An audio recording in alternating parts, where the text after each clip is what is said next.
पाप असंख्य किए अबिनो, न बचा मुझसे कोई पातक भारी। मस्त रहा अपने मन में, न लियो कबहू शिव नाम पुकार। जीर्ण भयो तन गो बलिहा, यम को डर देत हिये अब फारी। आश्रय दीजिए हूँ शरणागत, दीन दयाल प्रभु त्रिपुरारी। गुरुर्ब्रह्मा गुरुर्विष्णु गुरुर्देवो महेश्वरा,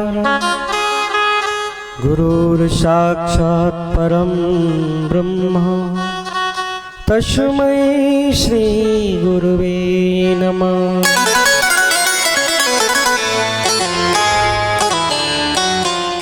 सच्चिदानंद रूपाय विश्वोत्पत्त्यादये तवे,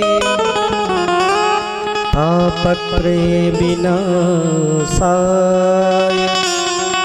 श्री कृष्णाय वयं नमः। काहू को बल भुजन को, काहू के आचार। मेरे श्याम भरोसे जे रहे, ते सोबत पाव पसार। बोलिए सद्गुरुदेव भगवान की जय हो। श्रीमद्भागवत महापुराण की जय हो। श्री हनुमान जी महाराज की जय जय। श्री राधे।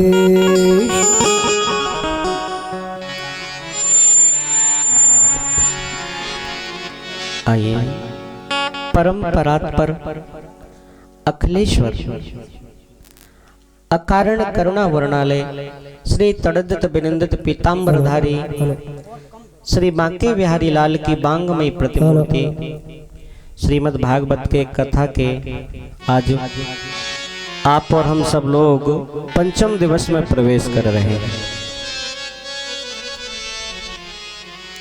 देखिए ये समय जो निकल जाता है वो कभी लौट करके नहीं आता, और हर रोज आप समय की व्याख्या लगभग सुनते ही हैं, क्योंकि समय की बड़ी कीमत है साहब। पहले दिन मैंने बताया था ना कि पिछले समय में लोगों के पास काफी समय होता था लेकिन घड़ी नहीं होती थी।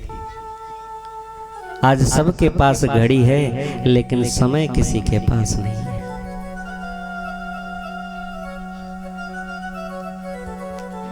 और हम लोग कामना करते हैं कि भगवान हमारी सुनेगा।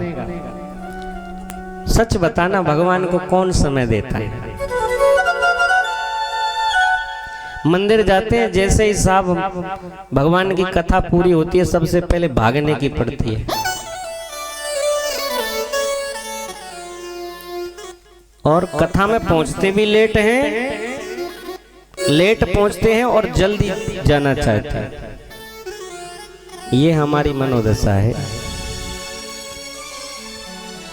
जब तक हम भगवान की भक्ति को महत्व नहीं देंगे तब तक भगवान भी हमें महत्व नहीं देगा। चाहे चिल्लाते रहो उसके दर पे जाके, वो नहीं सुनने वाला। और अगर आप सच्चे मन से उसकी ओर एक कदम बढ़ाओगे तो वो 7 कदम चल के आता है। ये भी आप आजमा के देख सकते हो। तो सर्वप्रथम मंचासीन विप्रगणों को मैं वंदन करता हूँ। सभी भक्त वृंदों को आत्मीय भाव से मैं वंदन करता हूँ एवं यत्र यत्र तत्र स्थानों से पधारे हुए सभी बाल गोपाल माताएं बहनें उनको भी मैं वंदन अभिनंदन करता हूँ। देखिए, नित्य प्रतिदिन की भांति हम लोग भगवान नाम संकीर्तन के साथ परम पावनमयी ज्ञान गंगा और आज तो मेरे गोपाल के बाल लीलाओं का दर्शन होगा। तो हम गोकुल धाम और वृंदावन धाम की ओर प्रस्थान करेंगे। देखिए, जब भगवान के धाम में जाया जाता है तो मन और वाणी को पवित्र करके जाया जाता है, तभी हमारी यात्रा परिपूर्ण होती है। तो हम भी 2 मिनट भगवान नाम संकीर्तन करेंगे, मन और वाणी को पवित्र करेंगे, इसके बाद फिर वृंदावन धाम में प्रवेश करेंगे। बोलिए वृंदावन बिहारी लाल की।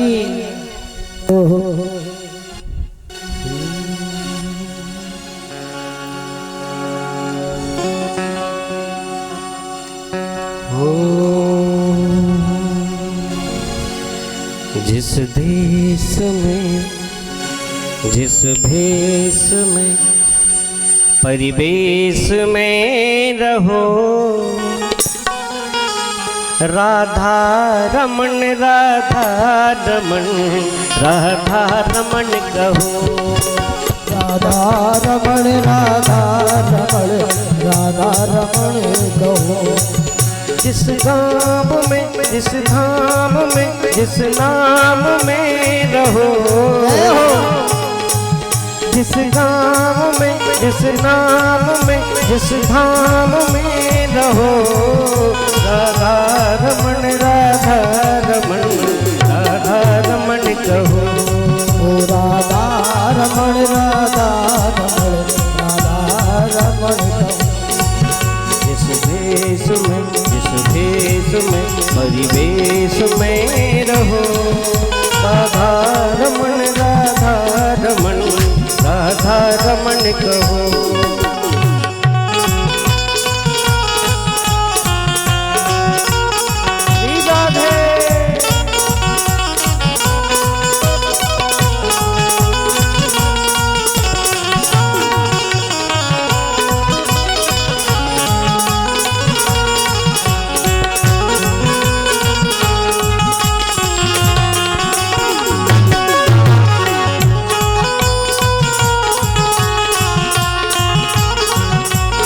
और देखिए, चाहे किसी भी हाल में रहो, लेकिन भगवान का नाम, श्री राधा रानी का नाम मुख से आपके निकलते रहना चाहिए, तभी मेरे गोपाल प्रसन्न होते हैं।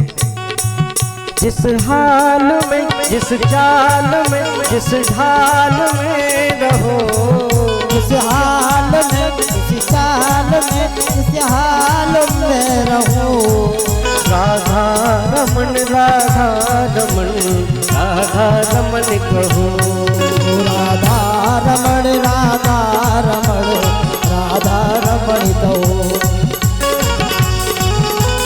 जय हो।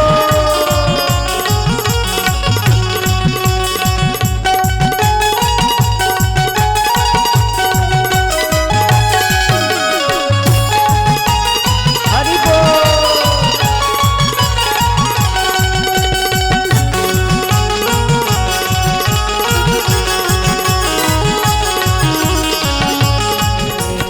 हरे कृष्णा कृष्ण कृष्ण हरे कृष्णा हरे कृष्णा हरे कृष्णा हरे हरे, हरे कृष्णा कृष्ण कृष्ण हरे रामा राम राम हरे हरे, हरे रामा हरे रामा हरे हरे हरि बोल, हरे हरि हरि बोल, हरि हरि हरि बोल, हरि हरि हरि हरि बोल हरि बोल हरि बोल हरि बोल, हरि बोल हरि बोल हरि बोल हरि बोल हरि बोल हरि बोल हरि बोल हरि बोल हरि बोल हरि बोल हरि बोल हरि बोल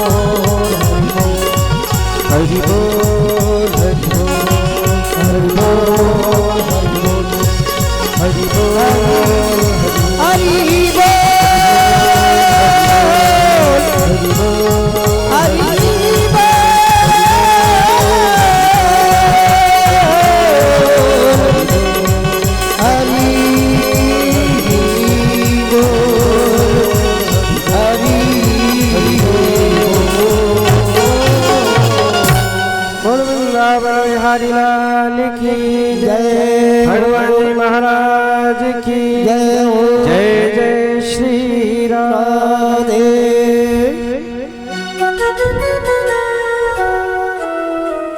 हाँ परीक्षित जी महाराज, कल की गाड़ी कहाँ रुकी थी? हाँ कल का तो ध्यान है भाई। कल लड्डू राम की कथा थी ना।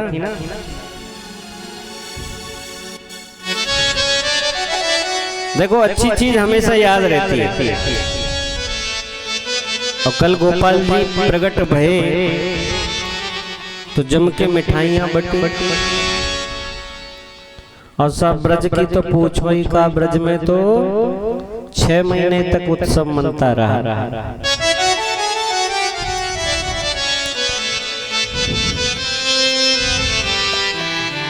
भगवान गोकुल धाम में पहुंचे हैं नंद जी महाराज के घर पर। वसुदेव जी महाराज छोड़ करके गए हैं और बदले में शक्ति स्वरूपा योग माया को लेकर के गए हैं। जब योग माया को लेकर के पहुंचे ना, तो देखिए जब भगवान आते हैं तो बंधन से मुक्त कर देते हैं। भगवान की भक्ति बंधन को छुड़ाने वाली होती है। और जो भगवान की माया जब आती है तो आपको बंधन में डाल देती है। कभी आपने देखा होगा संत महात्मा जो माया से परे रहते हैं वो मुक्त रहते हैं, लेकिन जो माया में पड़ जाता है वो अपनी माया को छोड़ करके जाना ही नहीं चाहता। और चाह कर भी वो बाहर नहीं निकल पाता है, उसको चिंता लगी रहती है मेरे घर का ध्यान कौन रखेगा।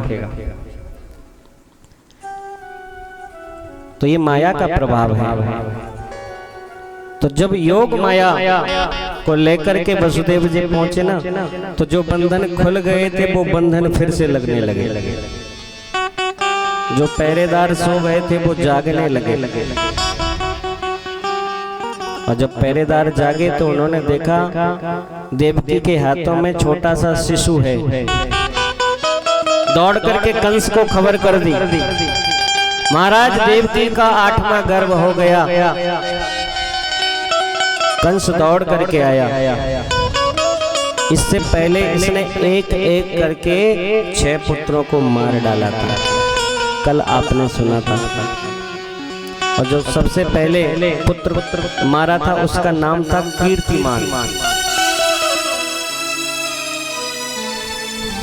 इस प्रकार कंस से देवकी हाथ जोड़ करके बोली, भैया आकाशवाणी में तो ये कहा गया था कि 8वें गर्भ के रूप में जो पुत्र पैदा होगा आपकी मृत्यु उससे होगी, लेकिन ये तो बेटी हुई है, इसको तो छोड़ दो। लेकिन कंस के मन में वो बात याद आ जाती है नारद जी की। जब कंस ने अपनी बहन को मुक्त कर दिया था वसुदेव जी के कहने पर, तो एक दिन नारद जी कंस के पास आते हैं एक कमल का पुष्प लेकर के। और नारद जी कंस से कहने लगे, अरे दुष्ट, भगवान की गिनती का कोई पता नहीं कहां से शुरू हो जाए और कहां खत्म हो जाए। कंस की समझ में नहीं आई बात, तो कहने लगे इस कमल में कितनी पंखुड़ी हैं? कंस कहने लगा, प्रभु इसमें तो 8 पंखुड़ियां हैं। तो भगवान ने गिन के बताया कि ये बताओ कहां से कौन सी पंखुड़ी 8वीं है। और कंस ने गिन के बताया तो नारद जी ने अगले से गिनती शुरू कर दी। कंस की समझ में आ जाता है और पुनः देवकी को वसुदेव जी को जेल में डाल देता है। जब आज देवकी जी ने प्रार्थना की, ये दुष्ट नहीं माना और जैसे ही उस कन्या को हाथों में लिया, वो कन्या हाथों से छूट करके आकाश में जाकर के स्थित हो गई और चतुर्भुज रूप में प्रकट होकर के कहने लगी, अरे दुष्ट, तू मुझे क्या मारेगा? तुझे मारने वाला तो 84 ब्रजमंडल में 84 कोस के बीच में प्रकट हो गया है। अब तो कंस भयभीत हो गया, विचार करने लगा। ब्रजमंडल में सैनिकों को भेजा, जाओ पता करो, कहीं पर भी कोई उत्सव मनता दिखाई दिए, जो भी बालक मिले उसको पकड़ करके ले आओ। सैनिक दौड़ जाते हैं। तब तो किसी ने खबर दे दी है कि महाराज नंद महल में बहुत दिनों से उत्सव मनाया जा रहा है। खबर लग जाती है। आइए हम गोकुल की ओर चलते हैं। गोकुल में भी जब प्रातः काल हुई तो पता चलता है कि नंद बाबा की 84 साल की उम्र में बेटा हुआ है और महारानी रोहिणी ने भी एक बालक को जन्म दिया है। अब तो खुशी का ठिकाना नहीं है साहब। गोकुल धाम में तांता लगा है ग्वाल वालों का। 4 जाते हैं तो 8 आते हैं, 8 जाते हैं तो 32 आते हैं। भीड़ लगी हुई है और नंद बाबा सबको कुछ न कुछ दान कर रहे हैं। नंद बाबा की मति आज ऐसी हो गई है मानो सर्वस्व लुटा देना चाहते हो। ये नंद बाबा कौन है? ये नंद बाबा द्रोण नाम के वसु थे और जो माता यशोदा हैं उनका नाम पहले धरा था। बहुत तपस्या के बाद भगवान ने इन्हें ये अवसर प्रदान किया, ये वरदान दिया कि मैं स्वयं तुम्हारे घर में पुत्र के रूप में आऊंगा और तुम्हें मातृत्व पितृत्व का सुख प्रदान करूंगा। और भगवान ने ये सार्थक किया कि जन्म देने वाले से ज्यादा पालने वाला बड़ा होता है।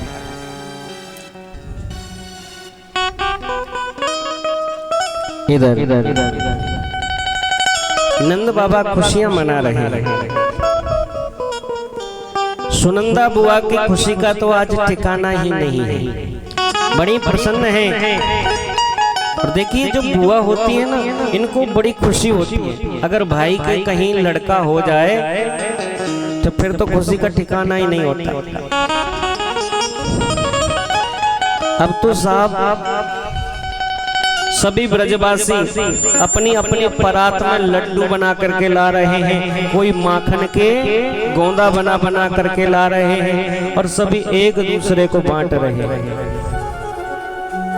एक दूसरे को वितरित कर रहे हैं। अब एक ग्वालिन दौड़ी आई और देखिए ये ग्वालिन की आयु पता है कितनी वर्ष की थी? 95 वर्ष की नौकरी। इसके मुंह में तो एक भी दांत ना है और इधर उधर देख करके कहने लगे का भयो। तब तक एक ग्वाल ने माखन को गोंदा बनायो और ऐसो निशानों लगायो कि डोकरी के मुंह में सटाक से चलो गयो। तब तो पहले तो डोकरी ने अपने मुंह को चाटो और फिर कहने लगे जो भी भयो बड़ो नीको भयो। महाराज बड़ी प्रसन्न होती हैं और सभी ग्वाल नंद बाबा से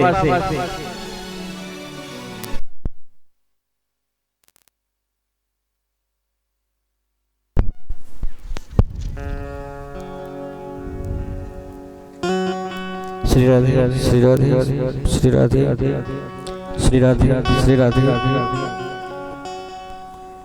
नंद बाबा से दान मांगते हैं। ब्राह्मण देवता भी आते हैं। ब्राह्मण देवताओं ने स्वस्ति पाठ किया है। बाजित्वा स्वस्त्ययनम् जात कर्मा त्यजस्यवे कार्यमास विधिवत पितृदेवार्चनं तथा।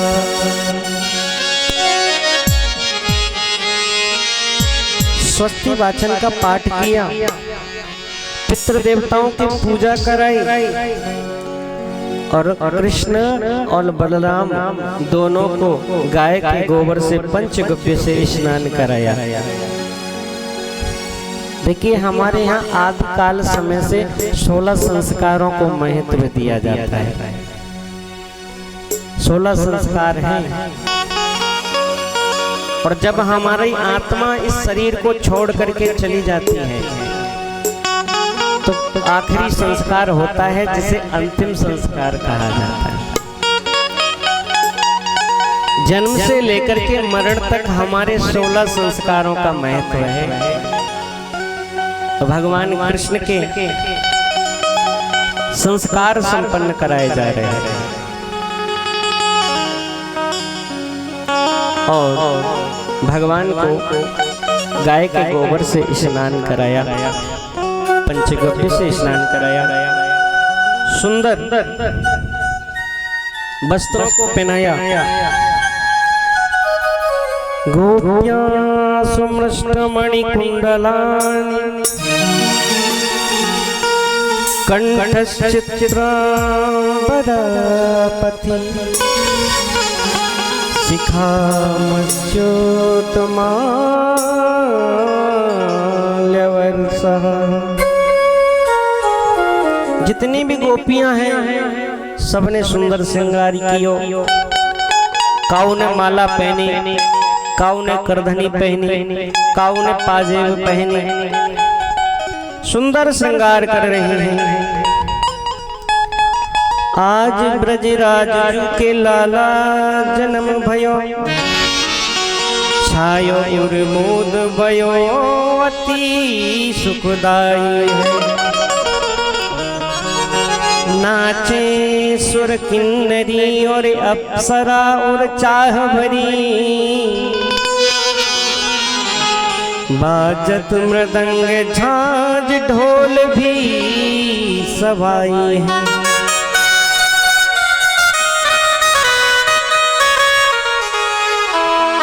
बाल कृष्ण लाल को दर्शन को पाए पाए, गीत सुधदाई दिव्य अमित लुटाई है।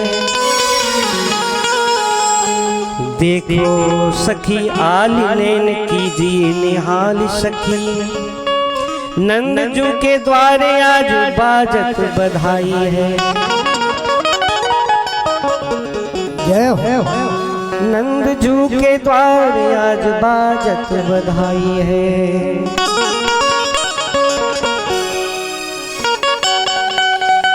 और नंद बाबा बड़े प्रसन्न हो जाते हैं सुनकर के। और जब ये सुना ना तो नंद बाबा ने सबरी गायन को दान कर दिया। एक खिरक पूरा गाय दान कर दी विप्रण को, ब्राह्मण को दान कर दिया। अब ब्राह्मण देवता जय जयकार कर रहे हैं। इधर नंदास्तमजं उत्पन्ने जातहलादो महामना, आहूय विप्रान वेद ज्ञान स्नाता, स्नातः सुचिरलंकृत।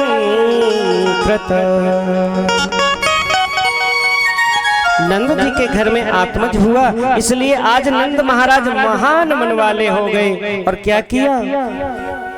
धेनु नाम नियुते प्रदादा, विप्रेभ्यः समलंकृता, तिलांद्रीन सप्त रत्नौघो, सात कुंभांबर व्रता। नंद बाबा ने 2 लाख गैयन को दान कर दिया। और 7 तिल के पहाड़ बनाए और उनका भी दान कर दिया। ऐसा परमात्मा का उत्सव मनाया जा रहा है।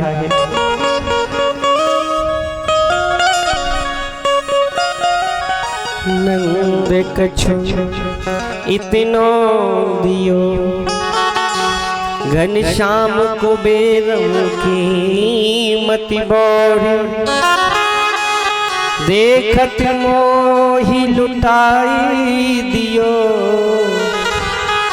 न बची बचिया छचिया न पिछोरी।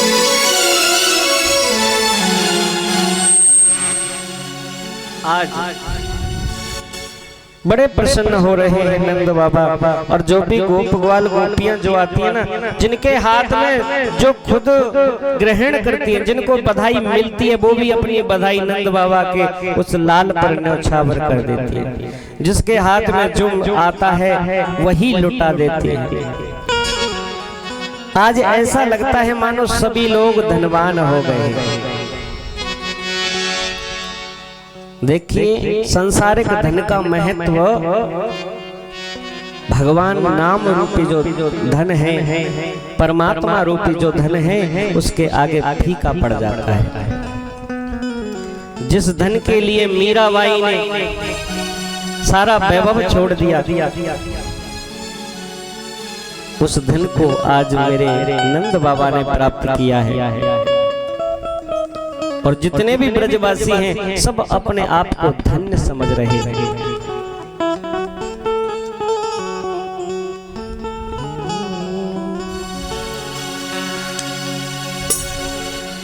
हो मीरा दीवानी हो गई, मीरा दीवानी हो गई, मीरा दीवानी हो गई, मीरा दीवानी हो, मीरा दीवानी हो गई रे, मीरा दीवानी हो गई, मीरा दीवानी हो गई, मीरा मस्तानी हो। श्याम रंग की ओर चुनरिया हो, श्याम रंग की ओर चुनरिया,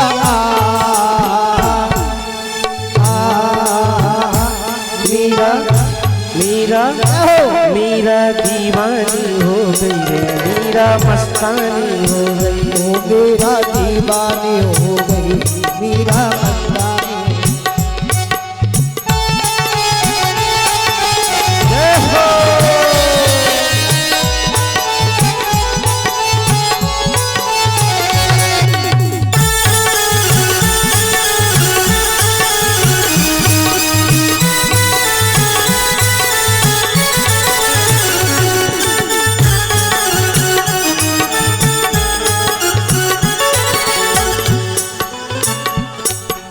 राणा की राजधानी छोड़ी लोक लाज सब तोड़ी, राणा की राजधानी छोड़ी लोक लाज सब तोड़े, कृष्ण रंग की रंगी चुनरिया हो,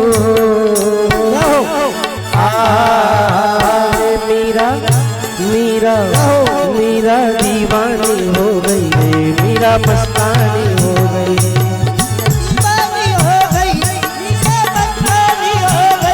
मीरा दीवानी हो गई रे, मीरा मस्तानी हो गई।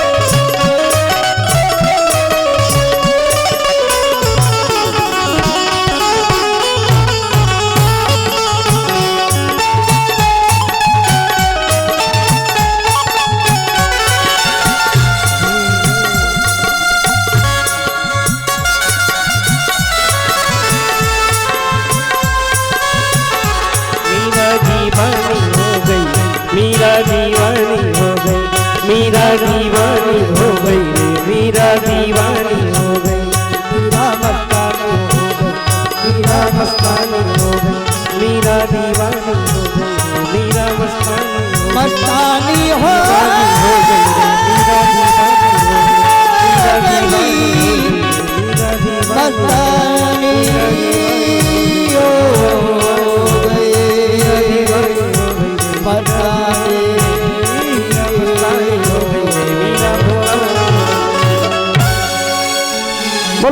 कृष्ण भगवान की जय हो। तो जिस धन को मीराबाई ने प्राप्त किया ना, उस धन को ना तो कोई चोर लूट सकता है और ना वो धन कभी खर्च हो सकता है। वही परमात्मा रूपी परंपरातर धन को आज नंद बाबा ने प्राप्त किया है। अनेक दान किया। एक दिन नंद बाबा कंस के यहाँ पर जाते हैं वसुदेव जी से मिलने। तो नंद बाबा रोहिणी के पुत्र की सूचना उनको देते हैं, तुम्हारी पत्नी ने एक पुत्र को जन्म दिया। नंद बाबा को ये बात पता नहीं है कि जो मेरे घर में पुत्र है वो भी वसुदेव जी का ही पुत्र है। अहो ते देव की पुत्र कंसेन बहिरो हता, एका वसिष्ठा बरजा कन्या सापी दिवंगता। आज नंद बाबा कह रहे हैं वसुदेव जी से, वसुदेव जी बड़ी कष्ट की बात है, जितने पुत्र तुम्हारे घर में जन्म लेकर आए उस दुष्ट कंस ने मार दिया। अरे अंत में जो कन्या हुई उसको भी मार दिया हमने सुना है, और वो स्वर्ग में चली गई।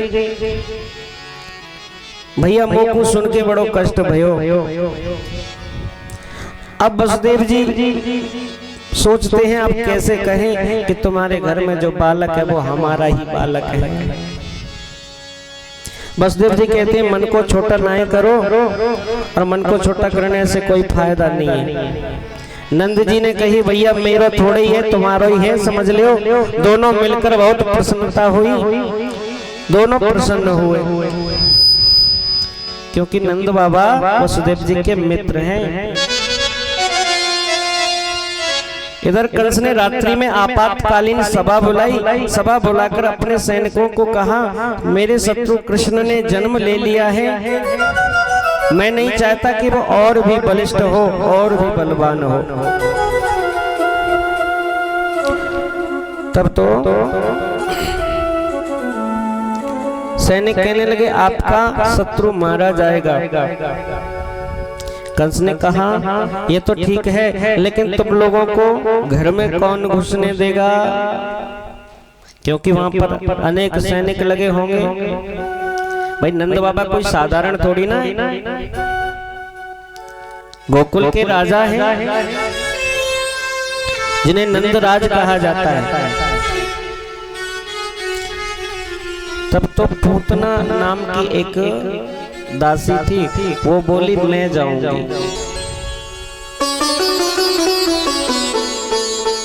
अच्छा, कंस ने कहा तुम क्या करोगी? बोले महाराज मेरे पर मुझे अद्भुत शक्ति प्राप्त है, मैं कहीं भी उड़ सकती हूँ, एक स्थान से दूसरे स्थान पर जा सकती हूँ, अपने आकार को बढ़ा सकती हूँ। पर बोले महाराज मेरे स्तनों में कालकूट जहर है, मैं उसके द्वारा चुपचाप गोदी में लेकर के इस तरीके से तुम्हारे शत्रु को नष्ट कर दूंगी कि कोई समझ ही नहीं पाएगा, और सुंदर गोपी का रूप बना करके मैं जाऊंगा। इधर महल में उत्सव चल रहा था, और किसी को कोई खबर ही नहीं हुई। ये सुंदर दासी का रूप बना करके आई। मैया यशोदा रोहिणी से कह रही है बहन तू बालकों का ध्यान रखना, मैं गायों की सेवा के लिए जाती हूँ। मैया इधर गायों की सेवा में लग जाती हैं, इधर पूतना अन्य गोपियों के साथ मैया के महल में प्रवेश करती है। रोहिणी जी ने पूछा कहाँ से हो बहन? बोले हो तो पानी गांव से आई हूँ, और यशोदा के लाला के दर्शन करने आई हूँ। तब तो रोहिणी जी ने सोचा कि बहुत सी गोपियां दर्शन के लिए आ रही हैं और जा रही हैं, बेचारी कोई दासी होगी, अनुमति दे देती है। अब तो ये पूतना भगवान के करीब पहुंच गई। भगवान इसको मंद मंद देख रहे हैं, मुस्कुरा रहे हैं, क्योंकि ये वही कन्या है जिसका नाम रत्नावली था। जब वामन भगवान बलि के यहाँ प्रदान मांगने गए ना, तो ये उनको देख करके बड़ी मोहित हो रही थी। कितना सुंदर बालक है, कितना प्यारा बालक है। ऐसा बालक अगर हमारे होता तो भगवान ने इनके मन के भाव को समझ लिया और उसी समय कह दिया कि हम एक बार आपको मातृत्व सुख प्रदान जरूर करेंगे। लेकिन जब बलि का सारा राजपाट जीत लिया, तब तो ये क्रोधित हो गई कि ऐसे बालक को तो दूध में जहर देकर, स्तनों से जहर लगा करके मार देना चाहिए। तो भगवान ने वो भाव भी इसका पूरा करने के लिए ये लीला का दर्शन कराया। पूतना मासी ने कन्हैया को उठा लियो है और विकराल रूप धारण कर लिया। अब तो आसमान की ओर कन्हैया को लेकर के पूतना उड़ने लगी। देखते ही देखते नंद महल में हाहाकार मच गया। मैया तेरे लाला को लेकर के ये उड़ गई, ये तो राक्षसी है। सब लोग दौड़ने लगे, लेकिन पूतना ब्रजमंडल से कन्हैया को बाहर मथुरा की ओर लेकर के जा रही है। भगवान ने कहा, मौसी कहाँ जा रही हो? बोले मैं कंस के पास लेकर के जा रही हूँ। भगवान ने कहा हम पहुंचने देंगे तब ले जाओगे ना। भगवान ने स्तनपान करना शुरू किया। पूतना मासी जानती है स्तनों से जहर लगा हुआ है और इस बालक की जल्द ही मृत्यु हो जाएगी। लेकिन मेरे गोविंद ने स्तनपान तो किया, लेकिन प्राणों को भी खींचना प्रारंभ कर दिया। और जब प्राणों को खींचना प्रारंभ किया तो पूतना चिल्लाने लगी, मुच्यताम मुच्यताम गोविंदो, हे गोविंद छोड़ दो छोड़ दो छोड़ दो। भगवान कहने लगे, देखो मौसी, वैसे तो हम काऊ को पकड़ते ना है, और पकड़ लेते हैं तो फिर छोड़ते ना है। और पूतना के प्राणों को खींच लिया। पूतना का शरीर इतना विकराल था कि मथुरा में एक बाघ हुआ करता था, उस बाघ में उसका शरीर जाकर के गिरा, समस्त बाघ ध्वस्त हो गया। और कुछ लोग कहते हैं भैया पाँव गिरे पैगाम में जाके, हाथ गिरे हाथ रस में, नाक गिरी नासिक में। लेकिन ये सब कहने की बातें हैं। इस प्रकार पूतना का अंत हुआ। सभी गोप ग्वाल दौड़ के आए और भगवान को उस स्थान से लेकर के गए। मैया ने राई नौन से लाला की नजर उतारी।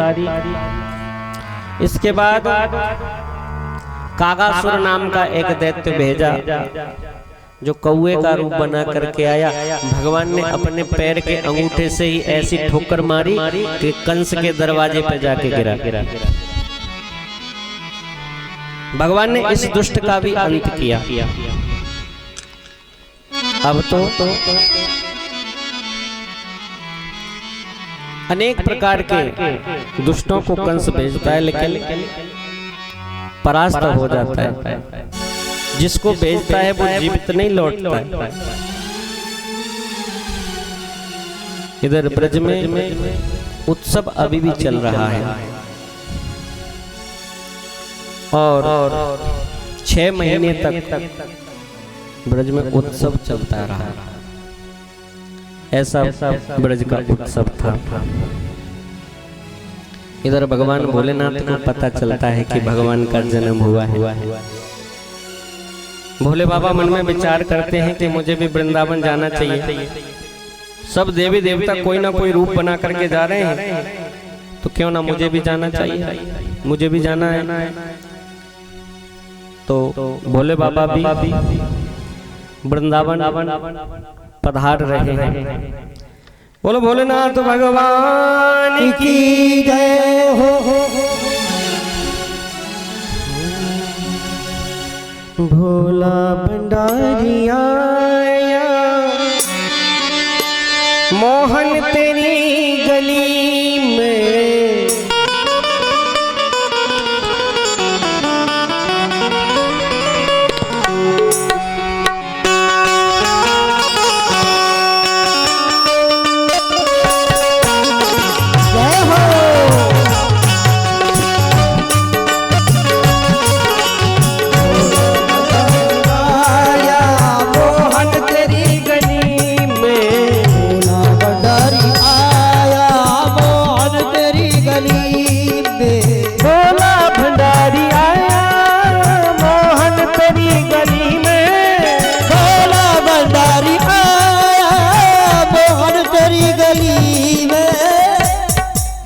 भोला भंडारी आया, भोला भंडारी आया मोहन तेरी गली में। भोला भंडारी आया मोहन तेरी गली।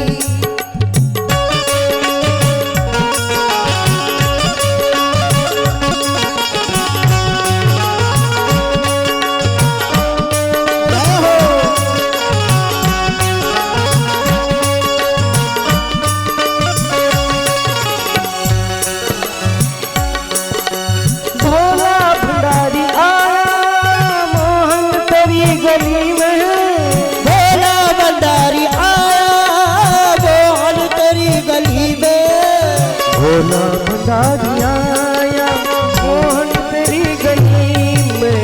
भोला भंडारी आया मोहन तेरी गली में।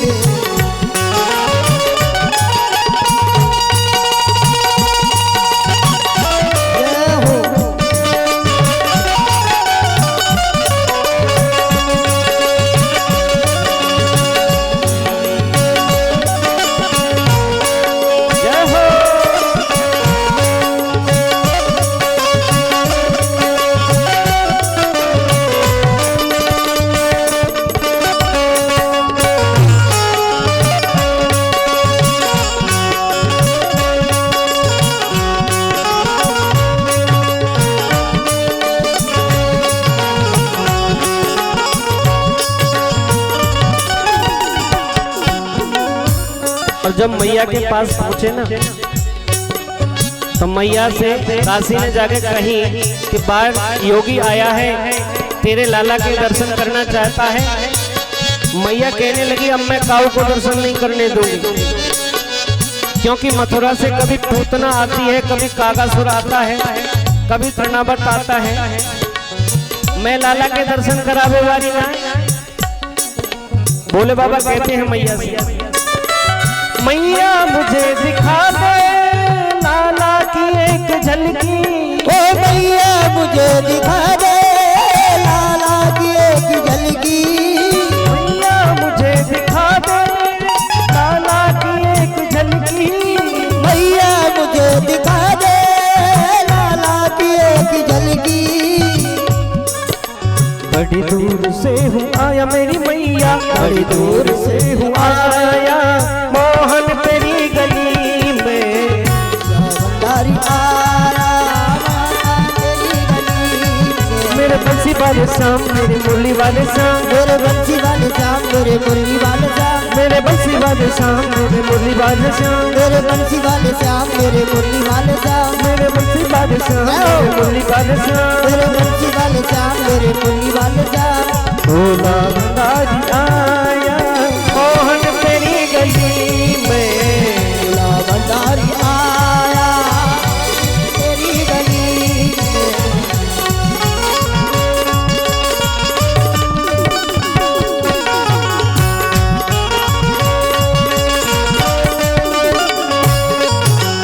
भोला भंडारी आया मोहन तेरी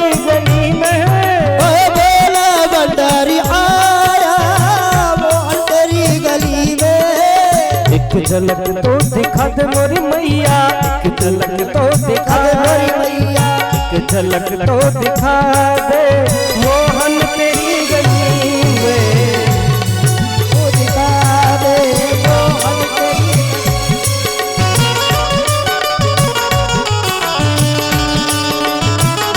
जय भोले।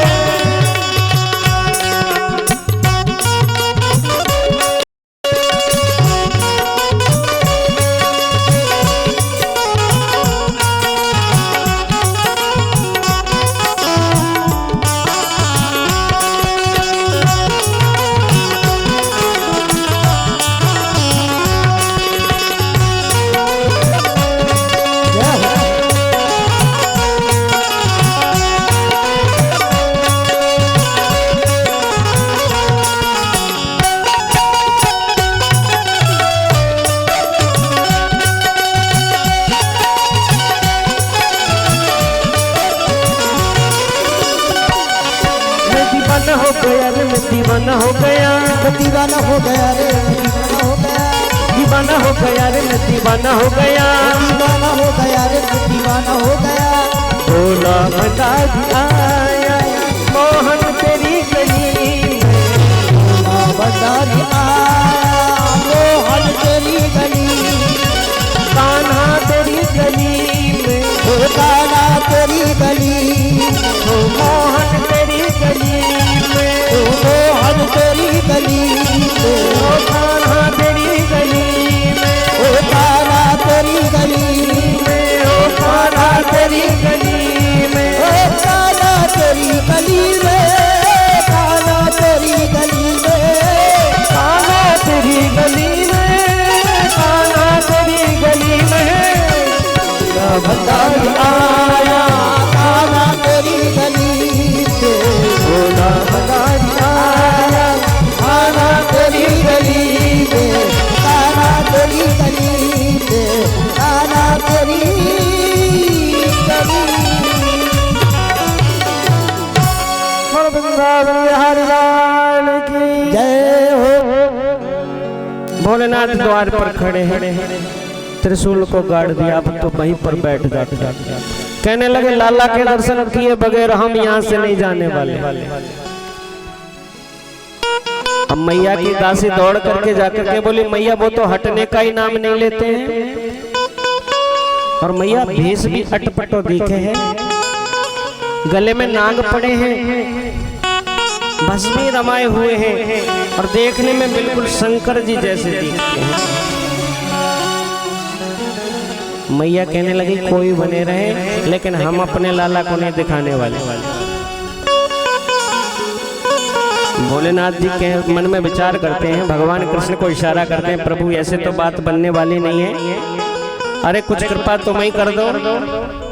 तो भगवान कृष्ण जोड़ जोड़ से रोने लगते हैं, और जब भगवान रोने लगे चुप ही नहीं होते।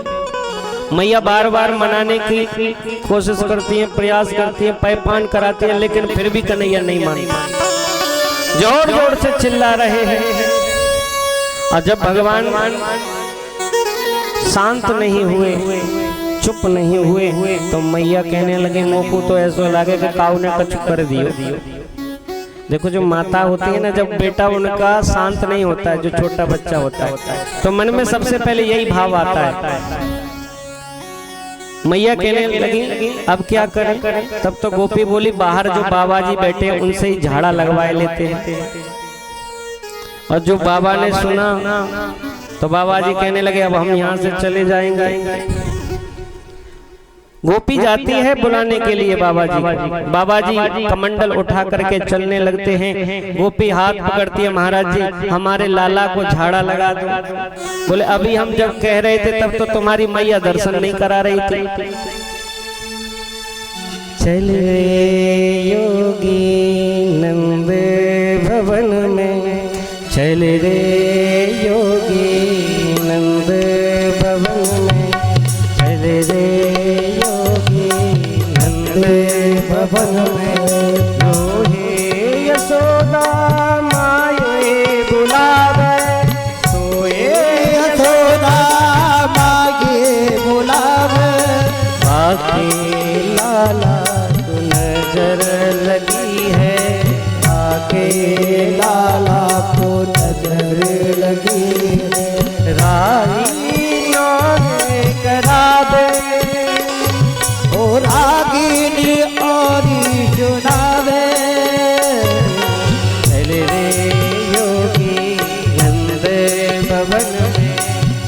रे योगी नंदे भवन में।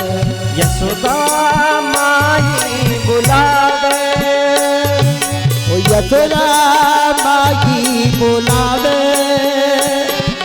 बाके लाला को नजर लगी है, ओ याके लाला को नजर लगी है। राही लोने करावे, राही लोने करावे, चल रे योगी नंद भवन में, चल रे योगी नंद भवन में। यशोदा माई बुलावे, यशोदा माई बुलावे, आके लाला को नजर लगी है, ओ आके लाला को नजर लगी है। राई लोने करावे, राई लोने करावे, चल रे चल रे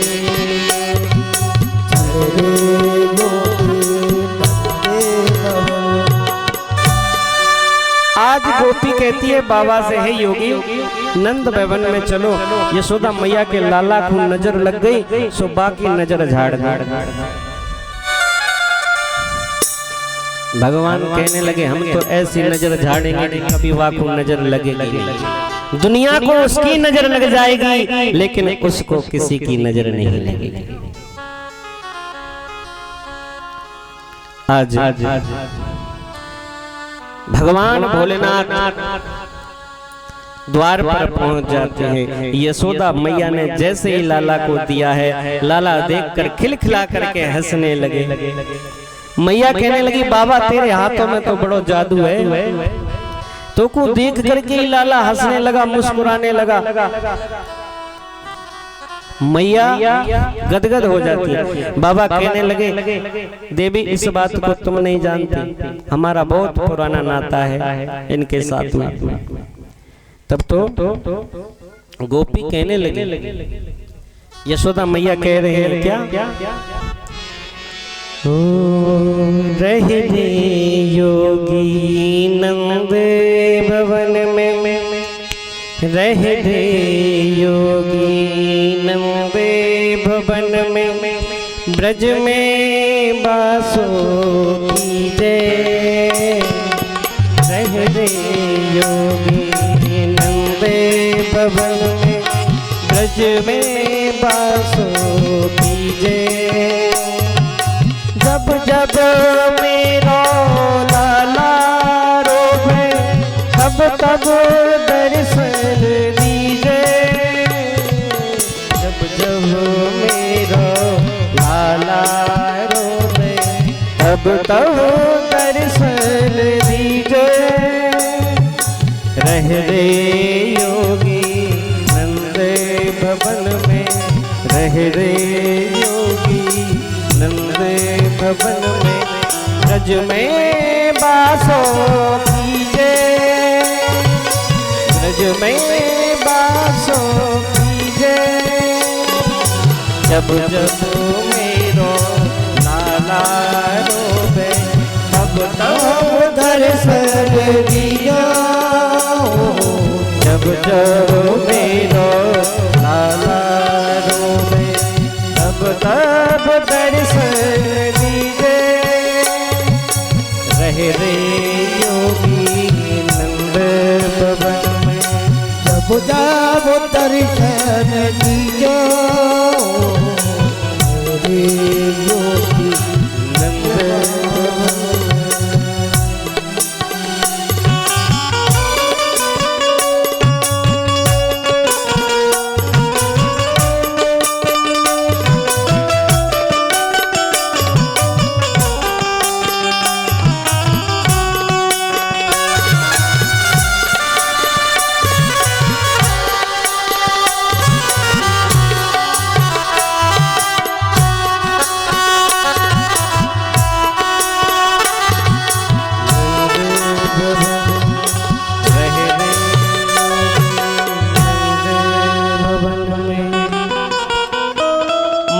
यशोदा प्रार्थना करती हैं, बाबा अब तुम्हें जाने की जरूरत नहीं है, अब तो यहीं रहो, और जब जब मेरा लाला रोएगो तो तब तब बस दर्शन दे दिया करो, मेरा लाला चुप हो जाएगा और मेरे भोलेनाथ सदा के लिए गोकुल धाम में नंदेश्वर महादेव के नाम से आज भी वो विराजमान है। बोलो नंदेश्वर भगवान की जय हो।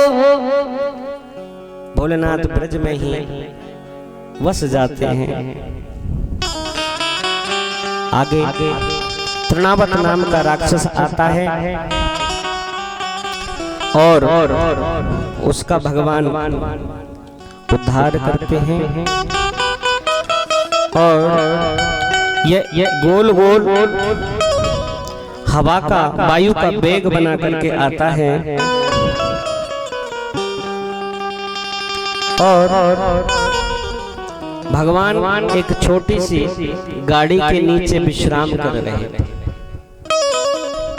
और ये जब भगवान के मध्य में आता है तो भगवान को उड़ाने की चेष्टा करता है। भगवान इस दुष्ट का भी उद्धार करते हैं। शकटासुर शकट के रूप में गाड़ी का रूप बना करके आता, उसका भी भगवान उद्धार करते हैं। आज गोकुल धाम में महाराज पधारते हैं और जिनका नाम है महाराज गर्गाचार्य। नंद बाबा बड़े प्रसन्न हुए। देखिए यादवों के गुरु हैं गर्गाचार्य जी महाराज, बड़े प्रसन्न होते हैं।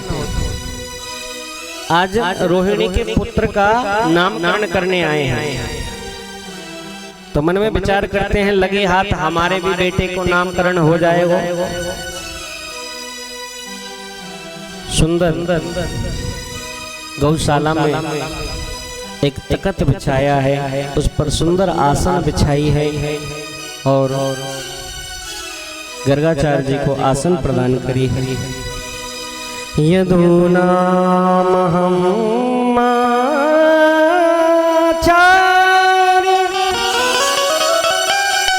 ख्यातस्य भुवि सर्वथा सुतं मया संस्कृतं ते मन्यते देवकी सुतम।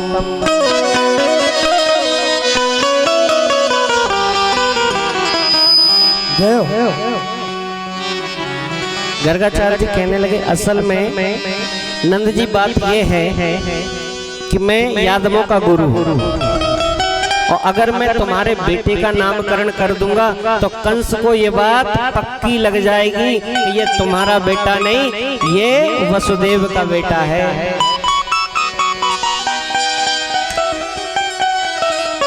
इसलिए क्यों आफत मोल लेते हो। नंद जी कहने लगे कंस को पता चलेगा तब ना, हम काऊ को बुलाएंगे नहीं नामकरण में। देखिए वैसे नामकरण संस्कार जो होता है उसमें बहुत से लोगों को बुलाया जाता है, लेकिन हम बगल वालों को पता नहीं चलने देंगे और घर पे नामकरण करवाएंगे नहीं, गौशाला में नामकरण करवाएंगे। बहुत गुप्त रूप से भगवान का नामकरण करवा रहे हैं महाराज नंद जी। इनके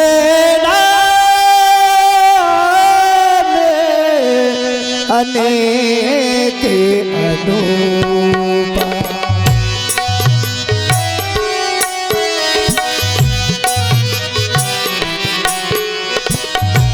इनके नाम अनेक अनूपा मैं कहे मति अनुरूपा।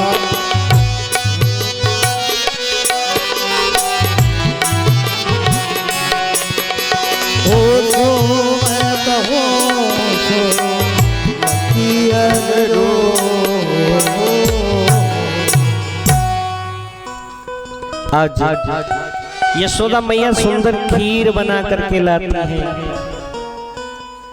और सुंदर खीर बना करके बाबा के लिए लेकर के आते हैं।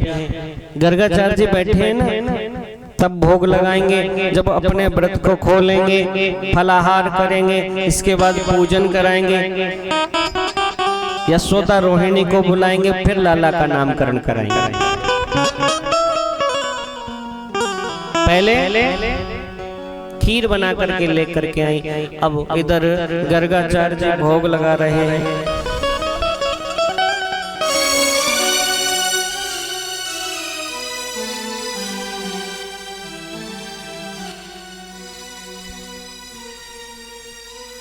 गर्गाचार्य जी आसन पर बैठते हैं, सामने खीर की थाली रखी है। देखते हैं कि इधर उधर कोई नहीं दिखाई देता, केवल दोनों बालक बैठे हुए हैं। और जैसे गर्गाचार्य जी ने ध्यान किया, ओम नभ्यायासीदन्तरिक्षगं शिष्णो देवो समवर्ततापद्यां भूमिदृशा श्रोत्राकथालोकामकल्पयन्नः। आंखें बंद की, घुटवन घुटवन चल के कन्हैया आए, दोनों हाथों से सपाक सपाक से खीर खाने लगे। अब जैसे ही बाबा ने आंखें खोली, सामने देखा लल्ला खीर खा रहे हैं। अरे यशोदा, देख तेरे लाला ने हमारे प्रसादी को खराब कर दिया। देखो, ब्राह्मणों को खीर बड़ी प्रिय होती है। ब्राह्मणम केवलम मधुरम प्रियम। एक बार पंडित जी का निमंत्रण किया गांव में किसी यजमान के यहाँ पर। महाराज हमारी तरफ देख रहे हैं, किसका नाम लेते हैं? हमारे पाठक जी समझ लो, क्योंकि ये खीर बहुत खाते हैं, हमने देखा था। ये कह रहे हैं खीर हो बस, और फिर कुछ हो या ना हो, राधे राधे बोलना पड़ेगा। बोलिए राधे राधे। अब किसी ने निमंत्रण कर दिया तो जजमान जी बेचारे थे नहीं। जजमान जी मिलके चले गए, महाराज भोजन कर लेना, जजमानी बना के तैयार कर देंगे। अब जजमानी ने खीर बनाई। अब ब्राह्मण थोड़ा मीठा ज्यादा खाते हैं, तो खीर बना करके उन्होंने ठंडी होने के लिए रसोई में रख दी। और महाराज जी से कहने लगे, महाराज जी थाली रखी है मजी हुई, उस थाली में खीर को ठंडा कर लेना, और जब तक मैं पानी लेकर के आती हूँ तब तक आप खीर को ठंडी कर लेना। अब महाराज जी ने कहा चलो ठीक है। तो महाराज जी ने पहले तो ये देखा जाए कि खीर मीठी है कि नहीं। तो महाराज जी ने थोड़ी सी खीर लेके चाखी, तो खीर थोड़ी सी सीठी थी। महाराज जी सोचने लगे शायद जजमानी ने मीठा डालना हो सकता है, भूल गई हो। तो पंडित जी ने देखा तो ऊपर एक डब्बा दिखाई दिया। अब पहले क्या होता था साहब, नमक भी पीस के रख लिया जाता था और शक्कर को भी पीस के रख लिया जाता था। अभी महाराज जी के हम उस दिन निमंत्रण में गए, उस दिन भोजन करने गए, तो हमने भी शक्कर को नमक समझ लिया और सब्जी में डाल लिया। यही गलती पंडित जी से हो गई। पंडित जी ने सोचा यजमानी तो है नहीं, थोड़ी बहुत ज्यादा गिर जाएगी, क्या फर्क पड़ रहा है। पहले तो पंडित जी ने एक मुट्ठी डाली और भगवान का नाम लेके एक मुट्ठी और डाल। फिर विचार आया इतने से कहूं सीटी फिर भी रह गई, तो एक मुट्ठी और डाल। अब बाद में देखा, पहले चेक कर लिया जाए ठीक से मीठी हो गई कि नहीं, तो एक मुट्ठी और डाल दी जाए। और महाराज जैसे ही मुंह में दी, खीर तो कड़वी है गई। अब क्या करें, अब कोई जजमान नहीं आ गई तो फिर पूरी खाना पड़ेगी। तो अब विचार करने लगे कहाँ करें।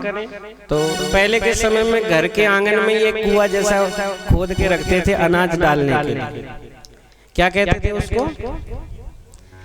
खोए, खो बोलते थे सारे। अब पंडित जी ने सोचा कि इसमें जाके भगोनी को उड़ेल दिया जाए। अब भगोनी हाथ से छूट गई, सुबह में चली गई। अब क्या करें? देखिए लोग बहुत बड़ा कारण बन जाता है साहब। भगोनी चली गई, अब क्या करें? पंडित जी ने सोचा जब तक आएगी तब तक भगोनी निकाल लेंगे। सो अपनी धोती ऊपर बांधी और उतर गए खो में और चढ़ने की कोशिश करी तो जा छोटा सा एक वृक्ष था वहां पर, उस वृक्ष से बांधी सो वो वृक्ष भी उपट के खो में आ गया। अब पड़ोसिन आई मठा मांगने के लिए, एक पड़ोसिन वो आई सो दीदी तो वहां दिखे नहीं, बेचारी आवाज लगा रही, ओ कमला जी, कमला जी। और कमला जी हुए तो बोले। जब पास में आई तो देखा खो में पंडित जी पड़े हैं। हे भगवान, पंडित जी आप इसमें कैसे गिर गए? बोले वो बाद में बताऊंगा, पहले मुझे निकालो। पंडित जी ने जैसे ही अपनी वो धोती ऊपर को फेंकी, बोले इसको कस के पकड़ लेना। और साहब जैसे ही कस के पकड़ी, पंडित जी थोड़े मोटे ताजे थे हमारे पाठक जी की तरह, तो जो दूसरी पड़ोसन थी वो भी भीतर आ गई। हे भगवान, अभी तक तो अब न जाने लोग क्या सोचेंगे। तो देखिए लालच में ऐसा ही होता है, थोड़े फंसते हम फंसते ही चले जाते हैं। तो खैर हमारे महाराज ऐसे नहीं है, राधे राधे बोलना पड़ेगा। बोलिए राधे राधे। तो बड़ी प्रिय है खीर गर्गाचार्य जी को, और गर्गाचार्य जी बार बार प्रयास कर रहे हैं, लेकिन लाला बार बार झूठी कर जाते हैं। हर बार यशोदा दूसरी खीर लेके आती हैं, और जब ध्यान करते हैं तो बाल कृष्ण जी उस खीर का भोग लगाने प्रकट हो जाते हैं। गर्गाचार्य जी ने देखा ध्यान करके, तो उन्हें भगवान कृष्ण के स्वरूप में साक्षात नारायण का दर्शन हुआ। जान गए, अरे मैया अब तो मैं यही झूठी खीर का भोग लगाऊंगा। और गर्गाचार्य जी ने उसी खीर को बड़े आनंद के साथ पाया है। साथ में गोविंद भी खीर को पा रहे हैं और गर्गाचार्य जी भी खीर को पा रहे हैं। एक ही थाली में दोनों एक साथ खा रहे हैं। इधर यशोदा मैया इस भाव को देख करके गदगद हो जाती हैं। बाद में दोनों ने अदला बदली कर ली है। आज रोहिणी माता ने कृष्ण को गोद में ले लिया, क्योंकि देखिए अभी गर्गाचार्य जी को ये पता नहीं है कि इनमें बड़ा कौन है और छोटा कौन है। तो इन्होंने विचार किया कि देखो एक ये जो यादवों के गुरु हैं, तो ये देखे पहचानते हैं कि नहीं, क्योंकि यशोदा मैया सोच रही हैं कि रोहिणी का पुत्र यादव पुत्र है, तो ये पहले इसका नामकरण करेंगे। तो यशोदा मैया ने पहले बलराम जी को गोद में ले लिया और रोहिणी जी ने कृष्ण को गोद में ले लिया। तब तो नामकरण करने के लिए गर्गाचार्य जी बैठ जाते हैं और कहते हैं क्या, अयम ही रोहिणी पुत्रो रम्यम सुहृदो गुणे। माता यशोदा, तुम्हारी गोद में जो पुत्र बैठा है वह तुम्हारा नहीं है, ये रोहिणी पुत्र है। मैया प्रसन्न हो जाती हैं, धन्य हो बाबा। आख्या सती राम इति बलादिक्याद बलम विदो। इसमें अनंत बल होगा, इसलिए इसका नाम बलराम होगा। और वैसे इसको अनेक नाम से जाना जाएगा, कोई हलधर कहेगा, कोई दाऊ कहेगा। लेकिन जब लखन लाल ने 14 वर्ष जाग करके भगवान की सेवा करी, तो भगवान ने कहा मैं तुम्हारा ये ऋण चुकाऊंगा। लक्ष्मण भैया कहने लगे भैया ये आप क्या कह रहे हैं? बोले हाँ। और भाई ज्योतिषमती पहले मनु महाराज की पुत्री थी, आगे आप सुनेंगे। तो वो भगवान राम से विवाह करना चाहती थी, तो भगवान ने लक्ष्मण जी का ही नाम राम रखा और बलराम होने का वरदान दिया कि आप द्वापर में जाके बलराम होंगे, मैं कृष्ण होऊंगा और मैं तुम्हारी सेवा करूंगा। क्योंकि भगवान को जो जितना देता है भगवान दुगना करके उसको लौटाते हैं, किसी का रखते नहीं, सबका हिसाब किताब करते हैं। तो भगवान को बलराम के नाम से छोटे भाई को आज बड़ा भाई बना दिया।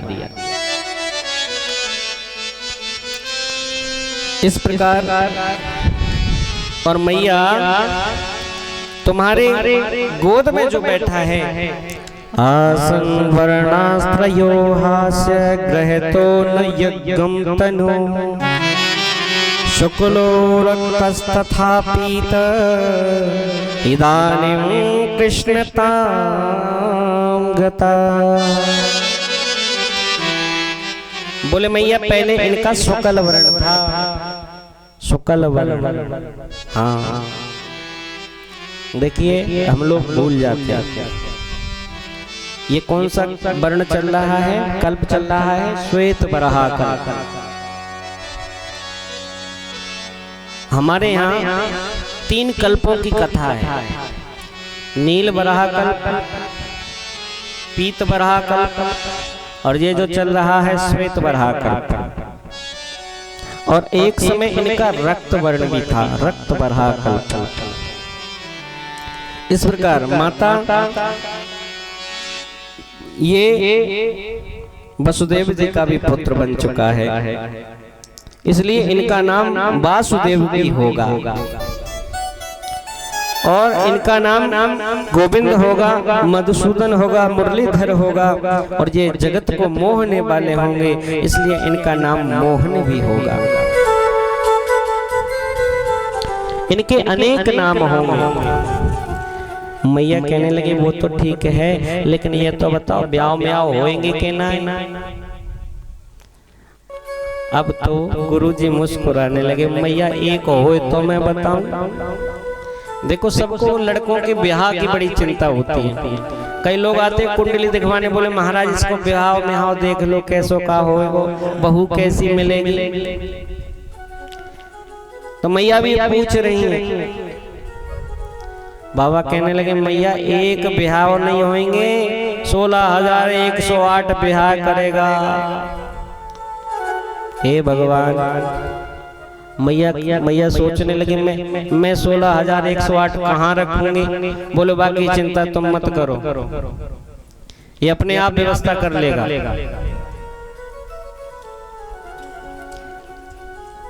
इधर नामकरण संस्कार होता है दोनों भाइयों का। गर्गाचार्य जी विदा लेकर के जाते हैं। अब तो कन्हैया थोड़े नटखट हो गए हैं, घुटवन घुटवन चलना सीख जाते हैं और मैया इनके पैरों में छोटे छोटे घुंघरू की पायल बांध देती है। और जब पायल छन छन करके बाजती है तो मैया का मन बड़ा प्रसन्न होता है। अब तो मैया ने अपनी दोनों उंगलियों से कन्हैया को पकड़ लिया है और धीरे धीरे मैया कन्हैया को चला रही हैं। इधर रोहिणी मैया अपने लाला को चला रही हैं और दोनों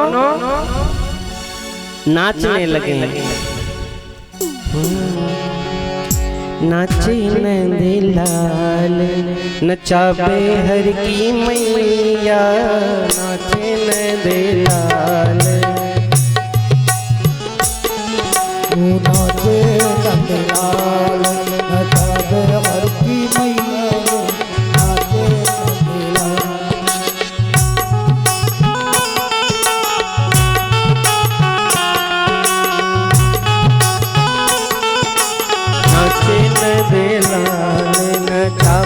हर की मैया। नाचे नंदलाल नचावे हर की मैया।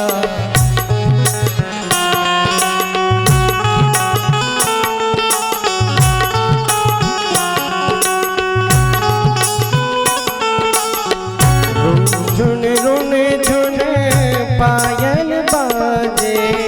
रोन रोन रोन झुन पायल बाजे।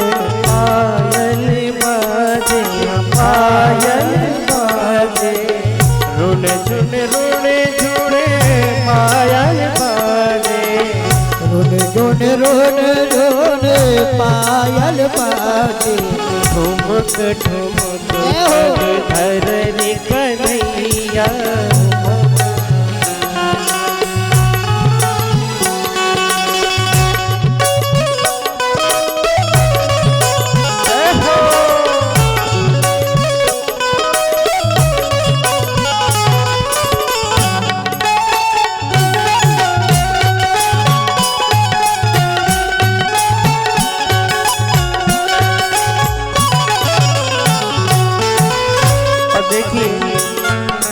कन्हैया नाच रहे, मैया भी नाच रहे।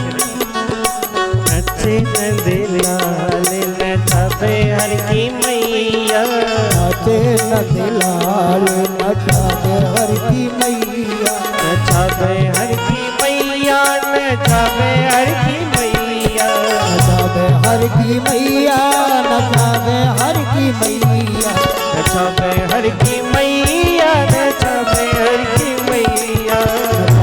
हर की मैया। नचावे हर की मैया। नाचे नंदलाल नचावे हर की मैया। जय हो।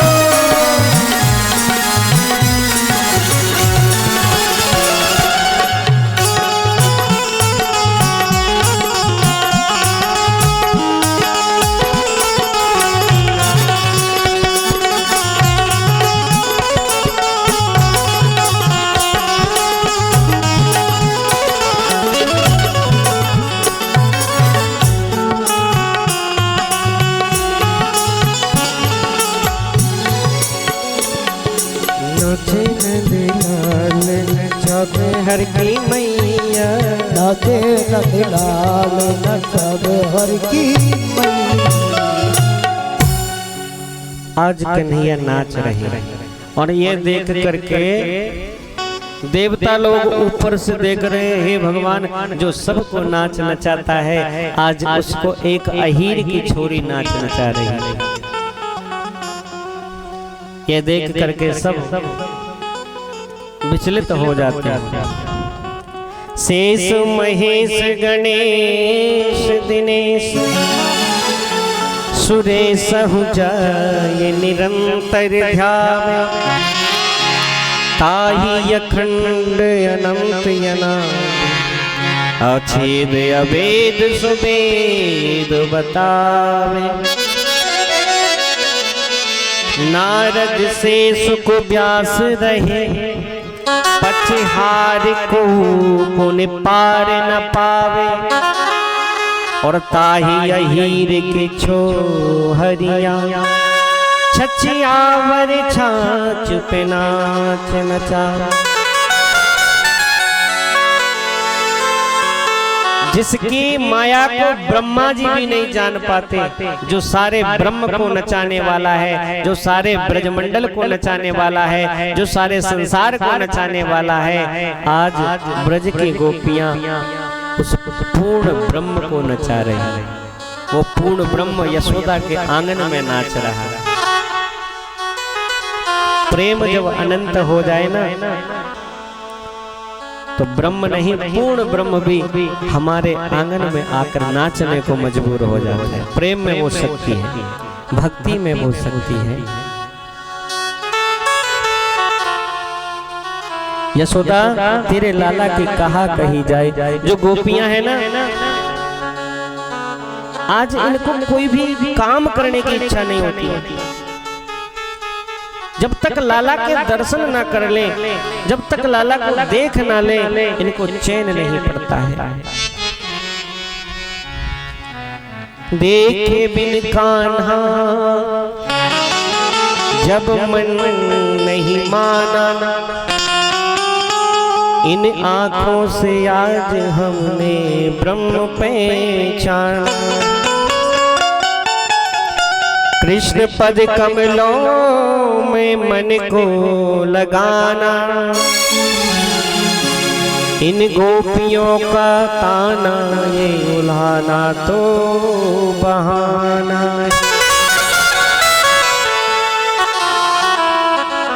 अब देखिए 6 महीने तक उत्सव चला, गोपियां हर रोज जाती नहीं, लेकिन अति सर्वत्र वर्जते। भाई जो गोपियां हैं उनमें 4 तरह की गोपियां हैं, आगे आप सुनेंगे। श्रुति स्वरूपा और वेद स्वरूपा। देखिए छोटी गोपी भी है, बड़ी गोपी भी है और वृद्धा गोपी भी है, और मुनि स्वरूपा जिनको हम सखी बाबा के नाम से आज जानते हैं। मुनि स्वरूपा गोपी वो भी भगवान को उतना ही प्रेम करती हैं, उतना ही स्नेह करते हैं। तो जब आना चाहती हैं, जो गृहस्थ गोपियां हैं वो भगवान के दर्शन करने के लिए आना चाहती हैं, लेकिन घर में गृहस्थ जीवन बड़ा कठिन होता है, बंधन में रहना पड़ता है। तो कभी पतिदेव रोक देते हैं, तो कभी सासू माँ रोक देती है, कभी ससुर जी रोक देते हैं, आने नहीं देते हैं। तो विचार करते हैं किस किस बहाने से भगवान के दर्शन करें। तो उल्हाना लेकर के भगवान के दर्शन के माध्यम को पूर्ण करने के लिए माता यशोदा के पास जाती है। झूठा नाम लगाती, मैया तेरो लाला हमारे घर चोरी करने आया था। अब भगवान विचार करने लगे, अभी तो हम घर के बाहर ना निकले, हमारो नाम झूठो लगाने लगे, दारी क्यों अब तुमको छोड़ेंगे ना।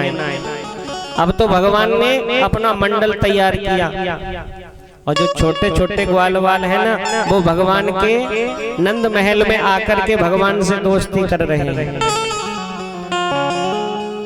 एक दिन भगवान ने सोचा, छत के ऊपर बहुत बंदर थे। भगवान ने सोचा राम अवतार के समय इन्होंने मेरी बड़ी मदद करी थी। मैया को देखा तो मैया तो घर पे थी ना, मैया बाहर थी। कन्हैया गुटवन गए और धीरे धीरे सरकते सरकते हुए छोटी मटकी जो मक्खन की रखी हुई थी उसको पकड़ लिया और ढरकाते ढरकाते आंगन तक ले आए, और अपने हाथों से मक्खन निकाल निकाल करके बंदरों को खिला रहे। इतने में छोटे छोटे ग्वाल वाल आ गए। अब एक हाथ से उनको भी खिलाते हैं, बंदरों को भी खिलाते हैं और स्वयं भी खाते हैं। इतने में मैया आ जाती है। मैया कहती है ये क्या हो रहा है? कन्हैया ये कितना नुकसान कर दिया, मटकी को फोड़ दिया। कन्हैया चुप रह जाते हैं। इधर भगवान का आज मंडल तैयार हो गया। पता है क्या नाम है भगवान के इस मंडल का? बाल गोपाल चोर विद्या मंडल। भगवान चोरी करना सिखा रहे हैं और भगवान उनके सरदार बन जाते हैं। धीरे धीरे कन्हैया और बड़े हुए। अब तो कन्हैया सरपट दौड़ लगाने लगे हैं। इधर कन्हैया ग्वाल वालों के साथ बाहर निकलते हैं। तब तो जो गोपी कन्हैया का नाम झूठा बदनाम करना चाहती थी ना, जो मैया से शिकायत लेकर के आई थी, आज भगवान उसी के घर में पहुंच जाते। ये गोपी सो रही थी अपने गोप के साथ में, अपने पति के साथ में। और या के पति की बहुत बड़ी बड़ी मूछें थी, बड़ा घमंड था इसमें, मूछों पर ताव देता था बार बार। भगवान ने कहा आज इसकी मूछ का इंतजाम करता हूँ। अब ग्वाल इधर को करवट लिए था और जो गोपी थी वो इधर को करवट लिए थी। भगवान चले सो भगवान ने ग्वाले की मूंछ गोपी की चोटी से बांध दी और भगवान ने इशारा किया कि सामने मटकी टंगी है उसको उठा लो। अब ग्वाल वाल जैसे ही मटकी को उठाए बोले मटकी को उठा करके दौड़ी लगा के भागना, क्योंकि जो दरवाजा है ना तो पहले क्या होता था, एक बड़ा दरवाजा होता, ब्रज में आप गए होंगे तो देखा होगा, एक बहुत बड़ा दरवाजा होता था और एक छोटा दरवाजा होता था। तो जैसे ही ग्वाल वाल भागे हड़बड़ा करके बेचारा ग्वाल उठा और ग्वालिन इधर को दौड़ी, ग्वाल इधर को दौड़ा तो बेचारे ग्वाल की मूंछ साफ हो गई। अब भगवान बाहर खड़े हैं और अपनी मुंडी को भीतर निकाल के कह रहे हैं क्यों गोपी शिकायत करोगी? भाग जाते हैं। बेचारी ग्वालिन दौड़ लगा करके जाती है मैया यशोदा के पास और जब तक तो भगवान कृष्ण पहुंच जाते हैं अपने महल में, मैया से शिकायत करती है गोपी, मैया आज तो लाला ने बहुत उधम कियो। बोले क्या कियो? बोले मैया मेरी चोटी से मेरे स्वामी की मूंछ बांध दी और उनकी पूरी मूंछ उखड़ गई। हे भगवान, हे गोपी, क्यों मेरे लाला का नाम बदनाम करती है? मेरा लाला तो भीतर बैठा है और तो को विश्वास ना है तो जाके देख ले। और जाकर देखा तो कन्हैया आंखें मीटते हुए आ रहे हैं। बोले मैया मुझे पहले जगाया क्यों नहीं? आज तो मेरे को बहुत नींद आ रही थी। भगवान इस प्रकार की बाल लीला कर रहे हैं।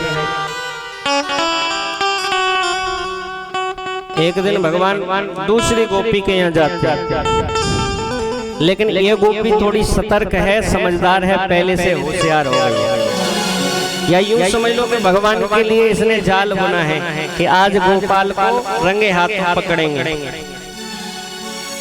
इसने घर के सारे दरवाजे बंद कर दिए हैं और एक दरवाजा थोड़ा सा खुला है। अब पहले तो भगवान ने एक ग्वाले को निकाला, मनसुखा को निकाला, श्री दामा को निकाला, अपने सारे मंडल को निकाल दिया। पीछे से आप अंदर आ गए और गोपी के पास जाकर के देखा ये सो रही है कि जाग रही है, लेकिन गोपी जाग रही थी। अब मटकी देखी इधर उधर, नीचे तो कोई मटकी बची ना है। आज इस गोपी ने सारी मटकियों को ऊपर टांग रखा है। तब तो मेरे गोपाल विचार करने लगे क्या किया जाए। तो पहले तो नीचे गोपों को, छोटे छोटे जो ग्वाल हैं उनको नीचे खड़ा कर दिया और इस प्रकार नीचे 8, फिर उनके ऊपर 4, फिर उनके ऊपर 3 और फिर उनके ऊपर मेरे गोपाल जी खड़े हो गए। मलखंब तैयार कर दिया और मटकी को देखा, ओहो मटकी में तो बड़ा नीका मक्खन है। और अपने हाथ से मक्खन को निकाला और पहले भगवान ने खाया। ग्वाल वाल कहने लगे हमें भी दो ना, और नीचे को भगवान देने लगे।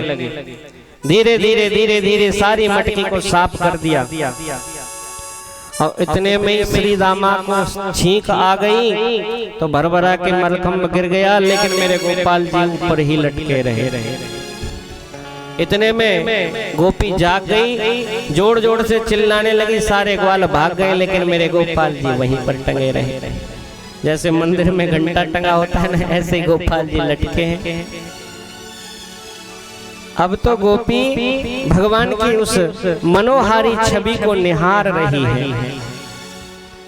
विचार करती है कैसे अधिक से अधिक समय गुजरे, बहुत समय हो गया, भगवान वहीं पर लटके हुए हैं। भगवान कहने लगे नीचे उतारो ना। अरे गोपी तुम कितनी निष्ठुर हो। अरे कितना छोटा सा हूँ मैं, मेरे कितने छोटे छोटे हाथ हैं और फिर भी तुमको दया नहीं आती है। तब तो गोपी ने भगवान को नीचे उतारा और जब नीचे उतारा तो भगवान कहने लगे देखो मेरे हाथों में कितने निशान पड़ गए। बोले निशान तो अभी और पड़ेंगे। कस के गोपी ने हाथ पकड़ लिया भगवान का और खींचते हुए लेके जा रही है कि अब मैं मैया को जाके बोलूंगी कि आज तेरा लाला रंगे हाथों पकड़ा गया है।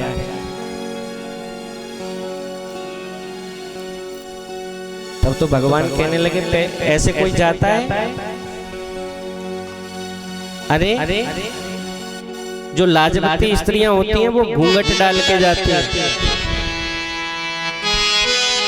और गोपी ने जब तक घूंघट किया भगवान ने अपना हाथ छुड़ा दिया और वहीं पर खटिया पर उनके पतिदेव सो रहे थे, सो उनके पतिदेव का हाथ पकड़ा दिया और भगवान तो पीछे होके निकल गए। इधर ये गोपी खींचती हुई अपने पति को लेके जा रही है। बेचारा चिल्ला रहा है लेकिन ऐसी धुन में पागल हो गई कि बस कृष्ण ही कृष्ण दिखाई देता है, ना कुछ सुनती है ना कुछ देखती है, और सीधे यशोदा मैया के महल में पहुंच जाती है। देख मैया तू कहती है ना कि तेरा लाला चोरी नहीं करता है, देख आज मैं रंगे हाथों पकड़ के लाई। मैया कहने लगी देख मैं बार बार कहती हूँ कि मुझे परेशान मत किया करो। अरे मेरा लाला अगर तुम्हारे घर में चोरी ही करता है तो कितना मक्खन खाएगा, उसके बदले में तुम्हारी एक मटकी अगर खराब करता है तो मेरे यहाँ से तुम 2 मटकी ले जाओगे। फिर भी नहीं मानी। मैया एक बार देखो तो ये तुम्हारा लाला चोरी करता है।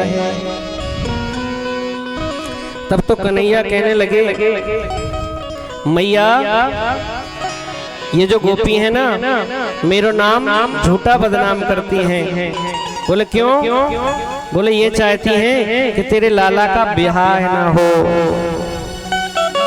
इसलिए ये झूठा बदनाम करना चाहती हैं।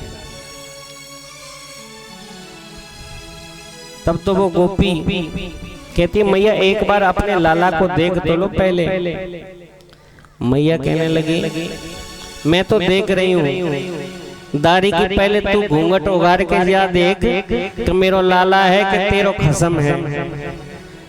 और जैसे ही गोपी ने देखा हे भगवान अपने पति का हाथ पकड़े हैं, पति देव से कहने लगी तुमने बोला नहीं? बोले देवी हम तो बहुत देर के बोल रहे थे, तुमने सुना ही नहीं।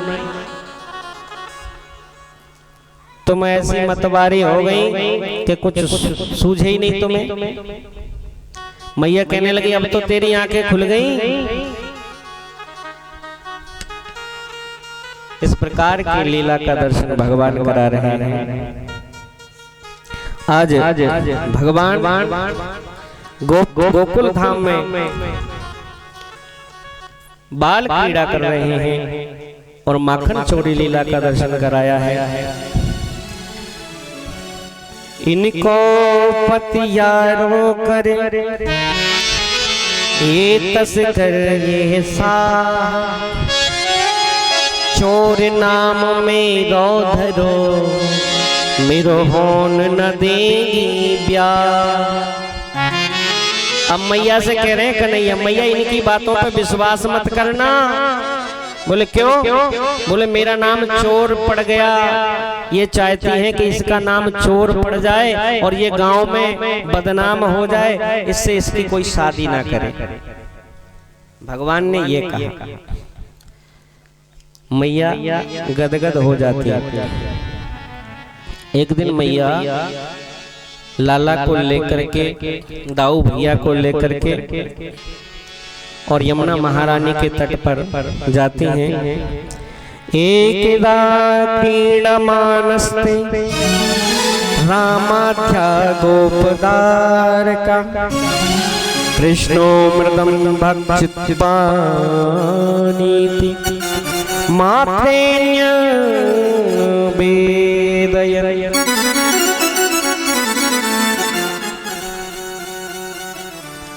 रमण रेती पर पहुंचे और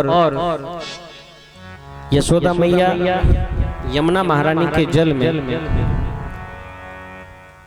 पूजन कर रही हैं गोपियों के साथ में, और किनारे पर ग्वाल वाल बैठे हुए, बलराम भैया भी बैठे हैं, कन्हैया भी बैठे हैं। अब कन्हैया मिट्टी के रसगुल्ला बना रहे हैं, मिट्टी के रसगुल्ला बना रहे हैं। दाऊ भैया से कह रहे हैं दाऊ भैया रसगुल्ला खाना है। दाऊ भैया कहने लगे चुप कर, कहीं मिट्टी के रसगुल्ला होते हैं? बोले तुम्हें पता ना है, हम ऐसे रसगुल्ला बनाते हैं जिनका स्वाद अपरंपार है, जिसके स्वाद का कोई वर्णन नहीं है। पहले ये बताओ खानो है कि ना ही खानो है? दाऊ भैया कहने लगे देख हम मैया से शिकायत कर देंगे, ये मिट्टी के गोंदा खा रही हो। भगवान कहने लगे तुम शिकायत करोगे तो हम भी शिकायत करना जानते हैं। बोले तुम हमारी साची शिकायत करोगे तो हम तुम्हारी झूठी शिकायत कर देंगे। बोले क्या करेंगे? बोले हम कह देंगे कि हमने तो एक खाया है, दाऊ ने 2 खाए हैं। दाऊ कहने लगे अच्छा मेरो झूठो नाम लगाएगो? भगवान कृष्ण ने इतने में एक गोला उठायो और सटाक से मुंह में दे लियो, और जैसे ही मुंह में दियो जोर जोर से दाऊ भैया चलाने लगे, दारी के तेरे पेट में पत्थरा पड़ जाएंगे। इतने में मैया को खबर लगी, मैया दौड़ करके आई और मैया ने जैसे ही मुंह खोला, मैया को सारा ब्रह्मांड का दर्शन कन्हैया के मुख में हो रहा है। लेकिन मैया को मूर्छा आ जाती है सब देख कर। और जब कन्हैया ये देखते हैं कि मैया मूर्छित हो गई, तब तो कन्हैया ने मैया की मूर्छा को दूर किया है, और जो कुछ मैया ने देखा वो सब मैया के स्मृति से विस्मृत कर दिया। कन्हैया कहते हैं हो रमण रीत ले क्यों नहीं क्यों न जमुना पान, रे मन क्यों समझो नहीं ब्रज को तत्व महा।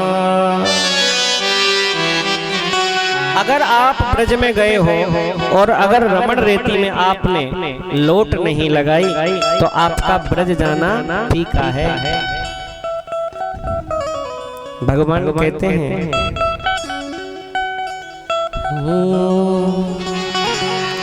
हो मेरे ब्रज की माटी चंदन है, गुणवान सभी कहते जिसको पूजे सारी दुनिया, जिसको पूजे सारी दुनिया, गोपाल वहाँ रहते हैं, ओ गोपाल वहाँ रहते। मेरे ब्रज की माटी चंदन है, गुणवान सभी कहते हैं। ब्रज के राजा यशोदानंदन, ब्रज के राजा यशोदानंदन, गिरधारी वहाँ रहते।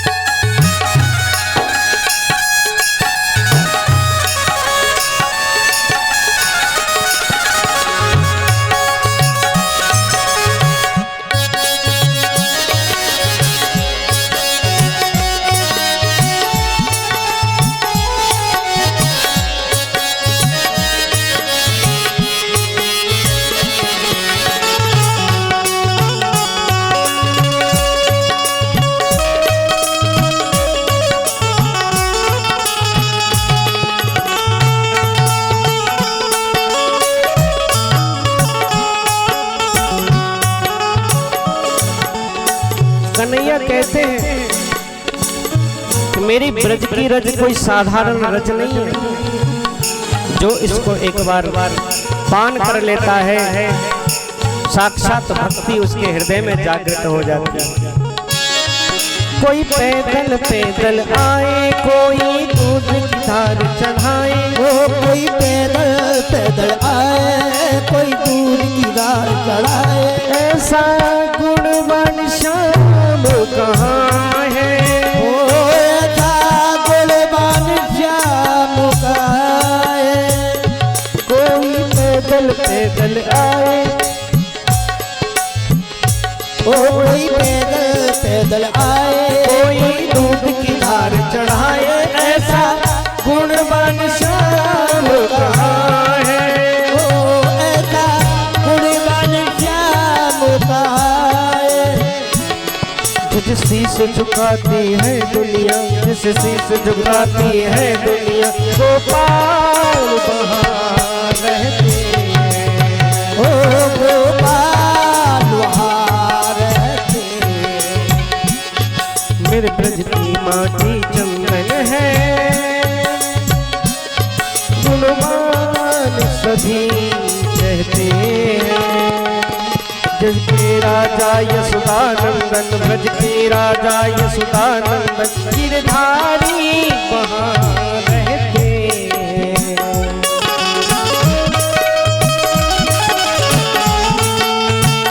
जय हो।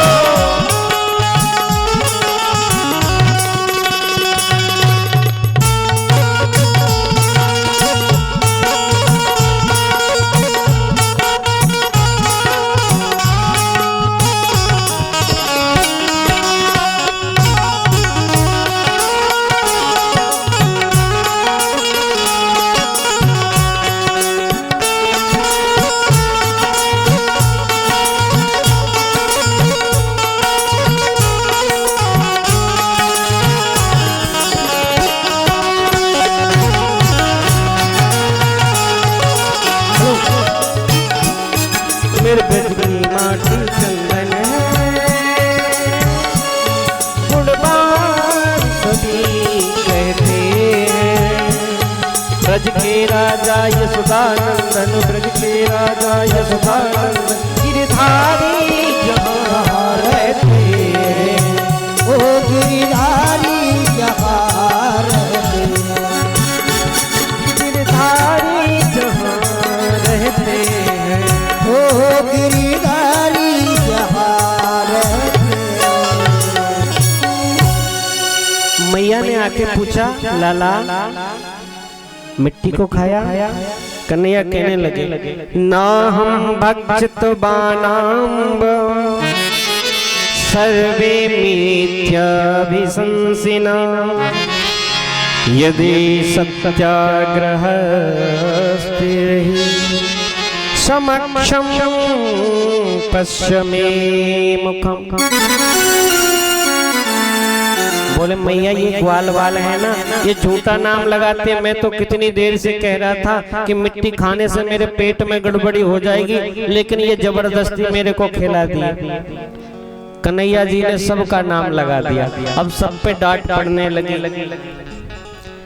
इस प्रकार कन्हैया बड़े प्रेम भाव को प्रकट करते हैं। बिना प्रेम रीजय नहीं, नटवर नंद किशोर। और इस प्रकार सारे गोप ग्वाल, छोटे बड़े सभी गोप ग्वाल मिलकर के भगवान से बड़ा स्नेह करते हैं। इस प्रकार एक दिन भगवान बैठे हुए थे और कन्हैया मैया से थोड़ा रुष्ट हो जाते हैं, क्योंकि मैया ने इनको डांट लगा दी। और डांट क्या लगा दी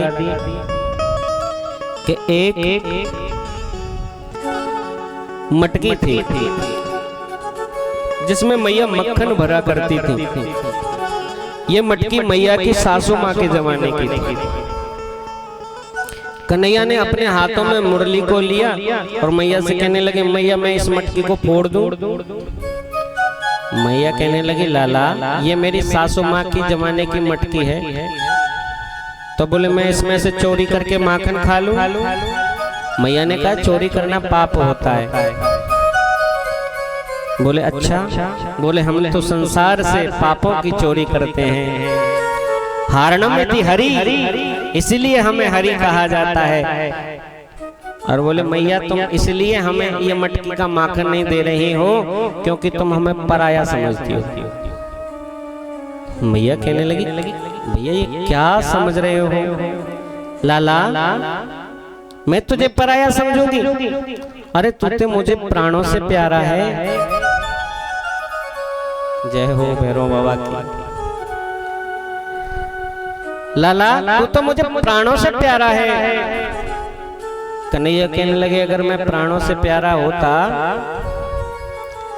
तो आपको दूध और मक्खन की चिंता ज्यादा रहती है। सुबह 4 बजे उठ जाती हो और मुझे छोड़ करके सबसे पहले उनकी सेवा करती हो, उनको मटकी में रखती हो, फिर ये देखती हो कहीं खराब तो नहीं हो गया। मैया कहने लगी ऐसा नहीं है, अरे मुझे कान्हा और बलराम बहुत प्रिय हैं। और इतने में एक दूध की मटकी रखी हुई थी आंच पर और भगवान ने इशारा कर दिया और वो दूध उफनने की जैसे ही आवाज आई मैया कन्हैया को पटक करके उस मटकी की ओर दौड़ और जब दौड़ लगा दी है तब तो कन्हैया और भी रुष्ट हो जाते हैं। अब तो आंखों में जो काजल लगा है उसको ऐसे ऐसे करके और फैला लिया और जगन्नाथ भगवान की तरह दिखने लगे। जब भगवान जगन्नाथ की तरह दिखने लगे तो मैया को पहले तो हंसी आई देख करके, हे भगवान ये क्या करता है, और रुष्ट होकर के बैठ फिर भी नहीं माने तो अपनी मुरली को लेकर के जिस मटकी को फोड़ने की बात करें उस मटकी को जाकर के फोड़ दिया। और जब फोड़ दिया तो मैया और गुस्सा हो गई। अब तो मैया ने एक सांटी ले ली और सांटी लेकर के कन्हैया के पीछे दौड़ रही है। कन्हैया आगे आगे भाग रहे हैं। मैया ने कहा आज मैं तुझे नहीं छोड़ूंगी। आंगन में दौड़ रहे हैं, कभी इस खम्मे को पकड़ते हैं कभी उस खम्मे को पकड़ते हैं। तब तो मैया ने कहा ऐसे नहीं मानेगा तू। मैया एक रस्सी लेकर के आती है लेकिन वो रस्सी 3 अंगुल छोटी पड़ जाती है।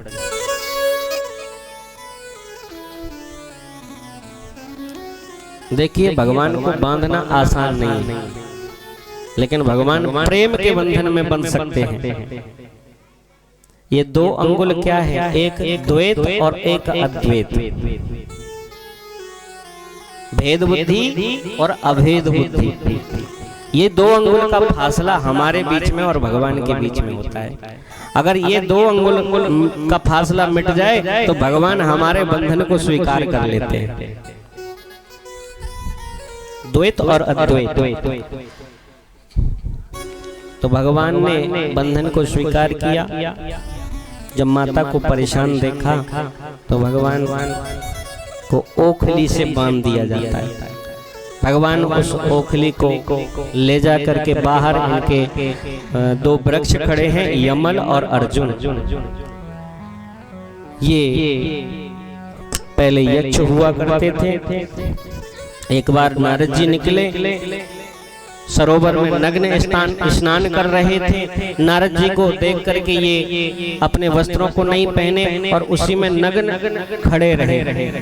तब तो नारद जी ने श्राप दे दिया, संत को देख करके लज्जित नहीं होते, तुमको लज्जा नहीं आती और वृक्षों की तरह नग्न खड़े हो, जाओ तुम वृक्ष हो जाओ।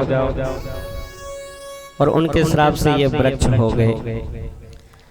प्रार्थना की तो इनको वरदान दिया, द्वापर युग में भगवान कृष्ण तुम्हारा उद्धार करेंगे। आज भगवान कृष्ण उस उखल को खींचते हुए द्वार तक ले जाते हैं और द्वार पर ले जा करके उन दोनों वृक्षों में लगा देते हैं और जोर से झटका लगाते हैं। दोनों वृक्ष धड़ाम से,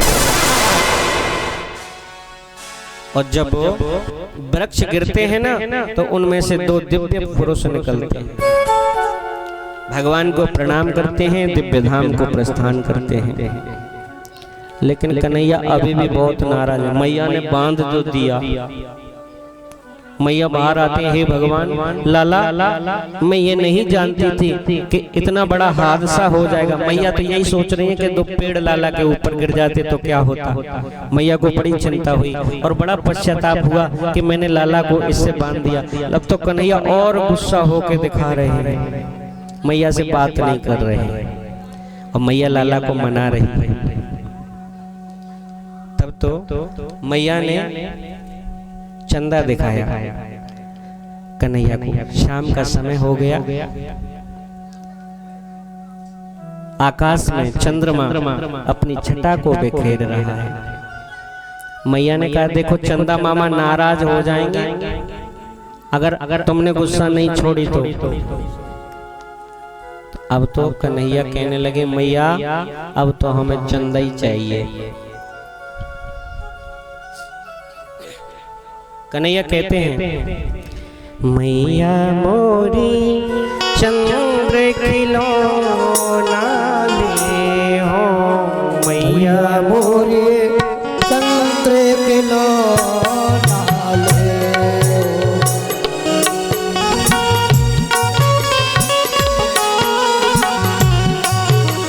मैया मोरी चंद्र खिलौना ले हो, मैया मोरी चंद्र खिलौना ले हो।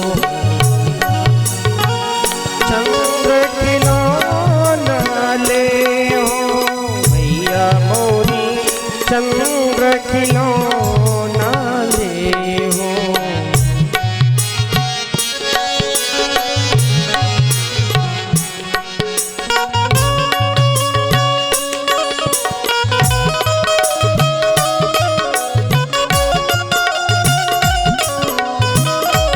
जय हो।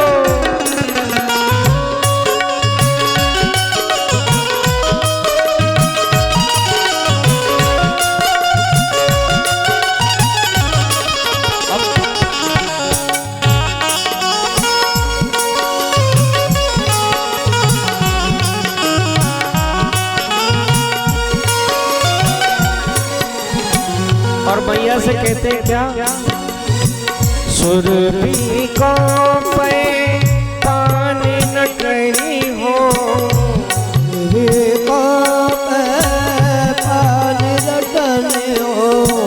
सुरभि को पे पानी न करी हो, वे पाप पानी रटने बेही सीरी न घुटई हो रे मैया मोरी चंद्र खिलौना ले हो, मैया मोरे चंद्र खिलौना।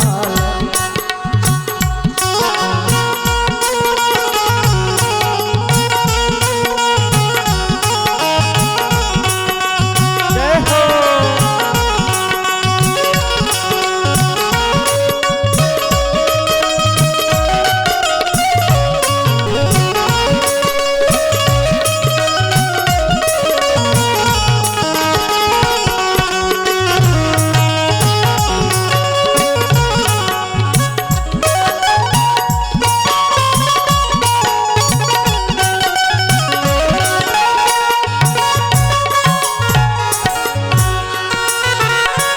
जब मैया बोले कन्हैया नहीं माने तो मैया कहने लगे देख ज्यादा गुस्सा करेगा ना तो फिर हम तेरे लिए मथुरा से गुड़िया लेके नहीं आएंगे और कोई तेरा ब्याह नहीं करेगा।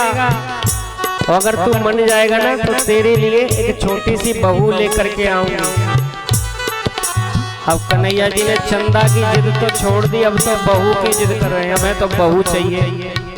अब कन्हैया कह रहे हैं क्या, राधिका गोरी से ब्रज की छोरी से मैया करा दे मेरो ब्याह। ओए राधिका गोरी से ब्रज की छोरी से मैया करा दे मेरो ब्याह।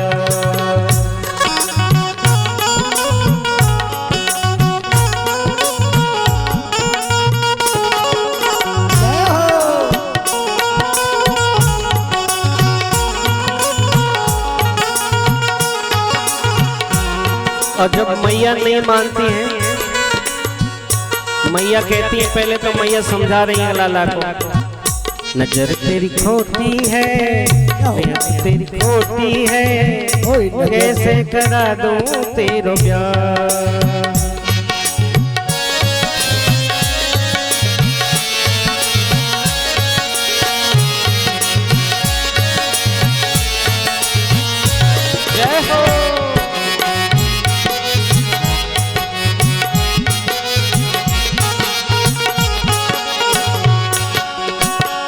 उम्र तेरी छोटी है, नियत तेरी खोटी है, कैसे करा दूं तेरो ब्याह।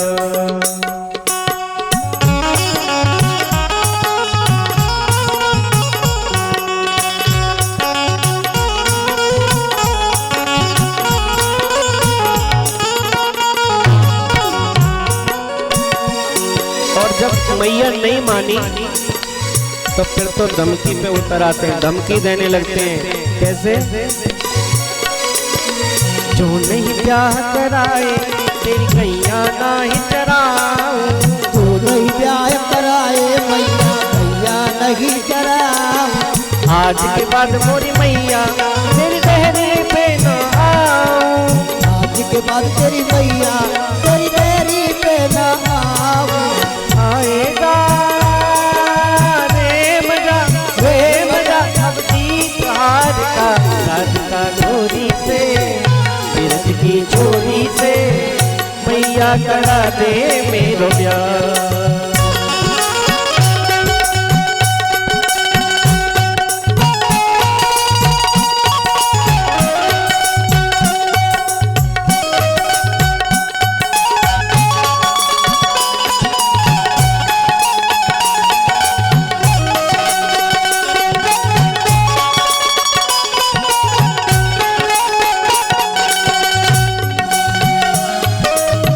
और देखिए जब मैया फिर भी नहीं मानी तो फिर कन्हैया थोड़े ठंडे पड़ जाते हैं और मस्का लगा रहे हैं मैया से।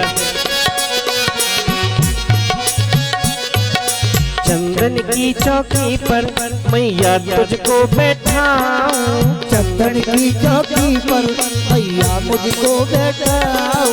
अपनी राधिका से मैं शरण तेरे दबवाऊं।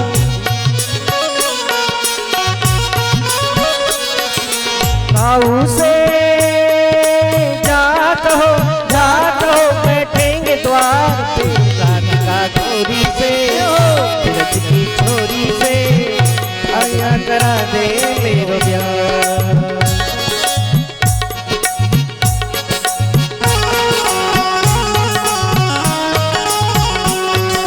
जय हो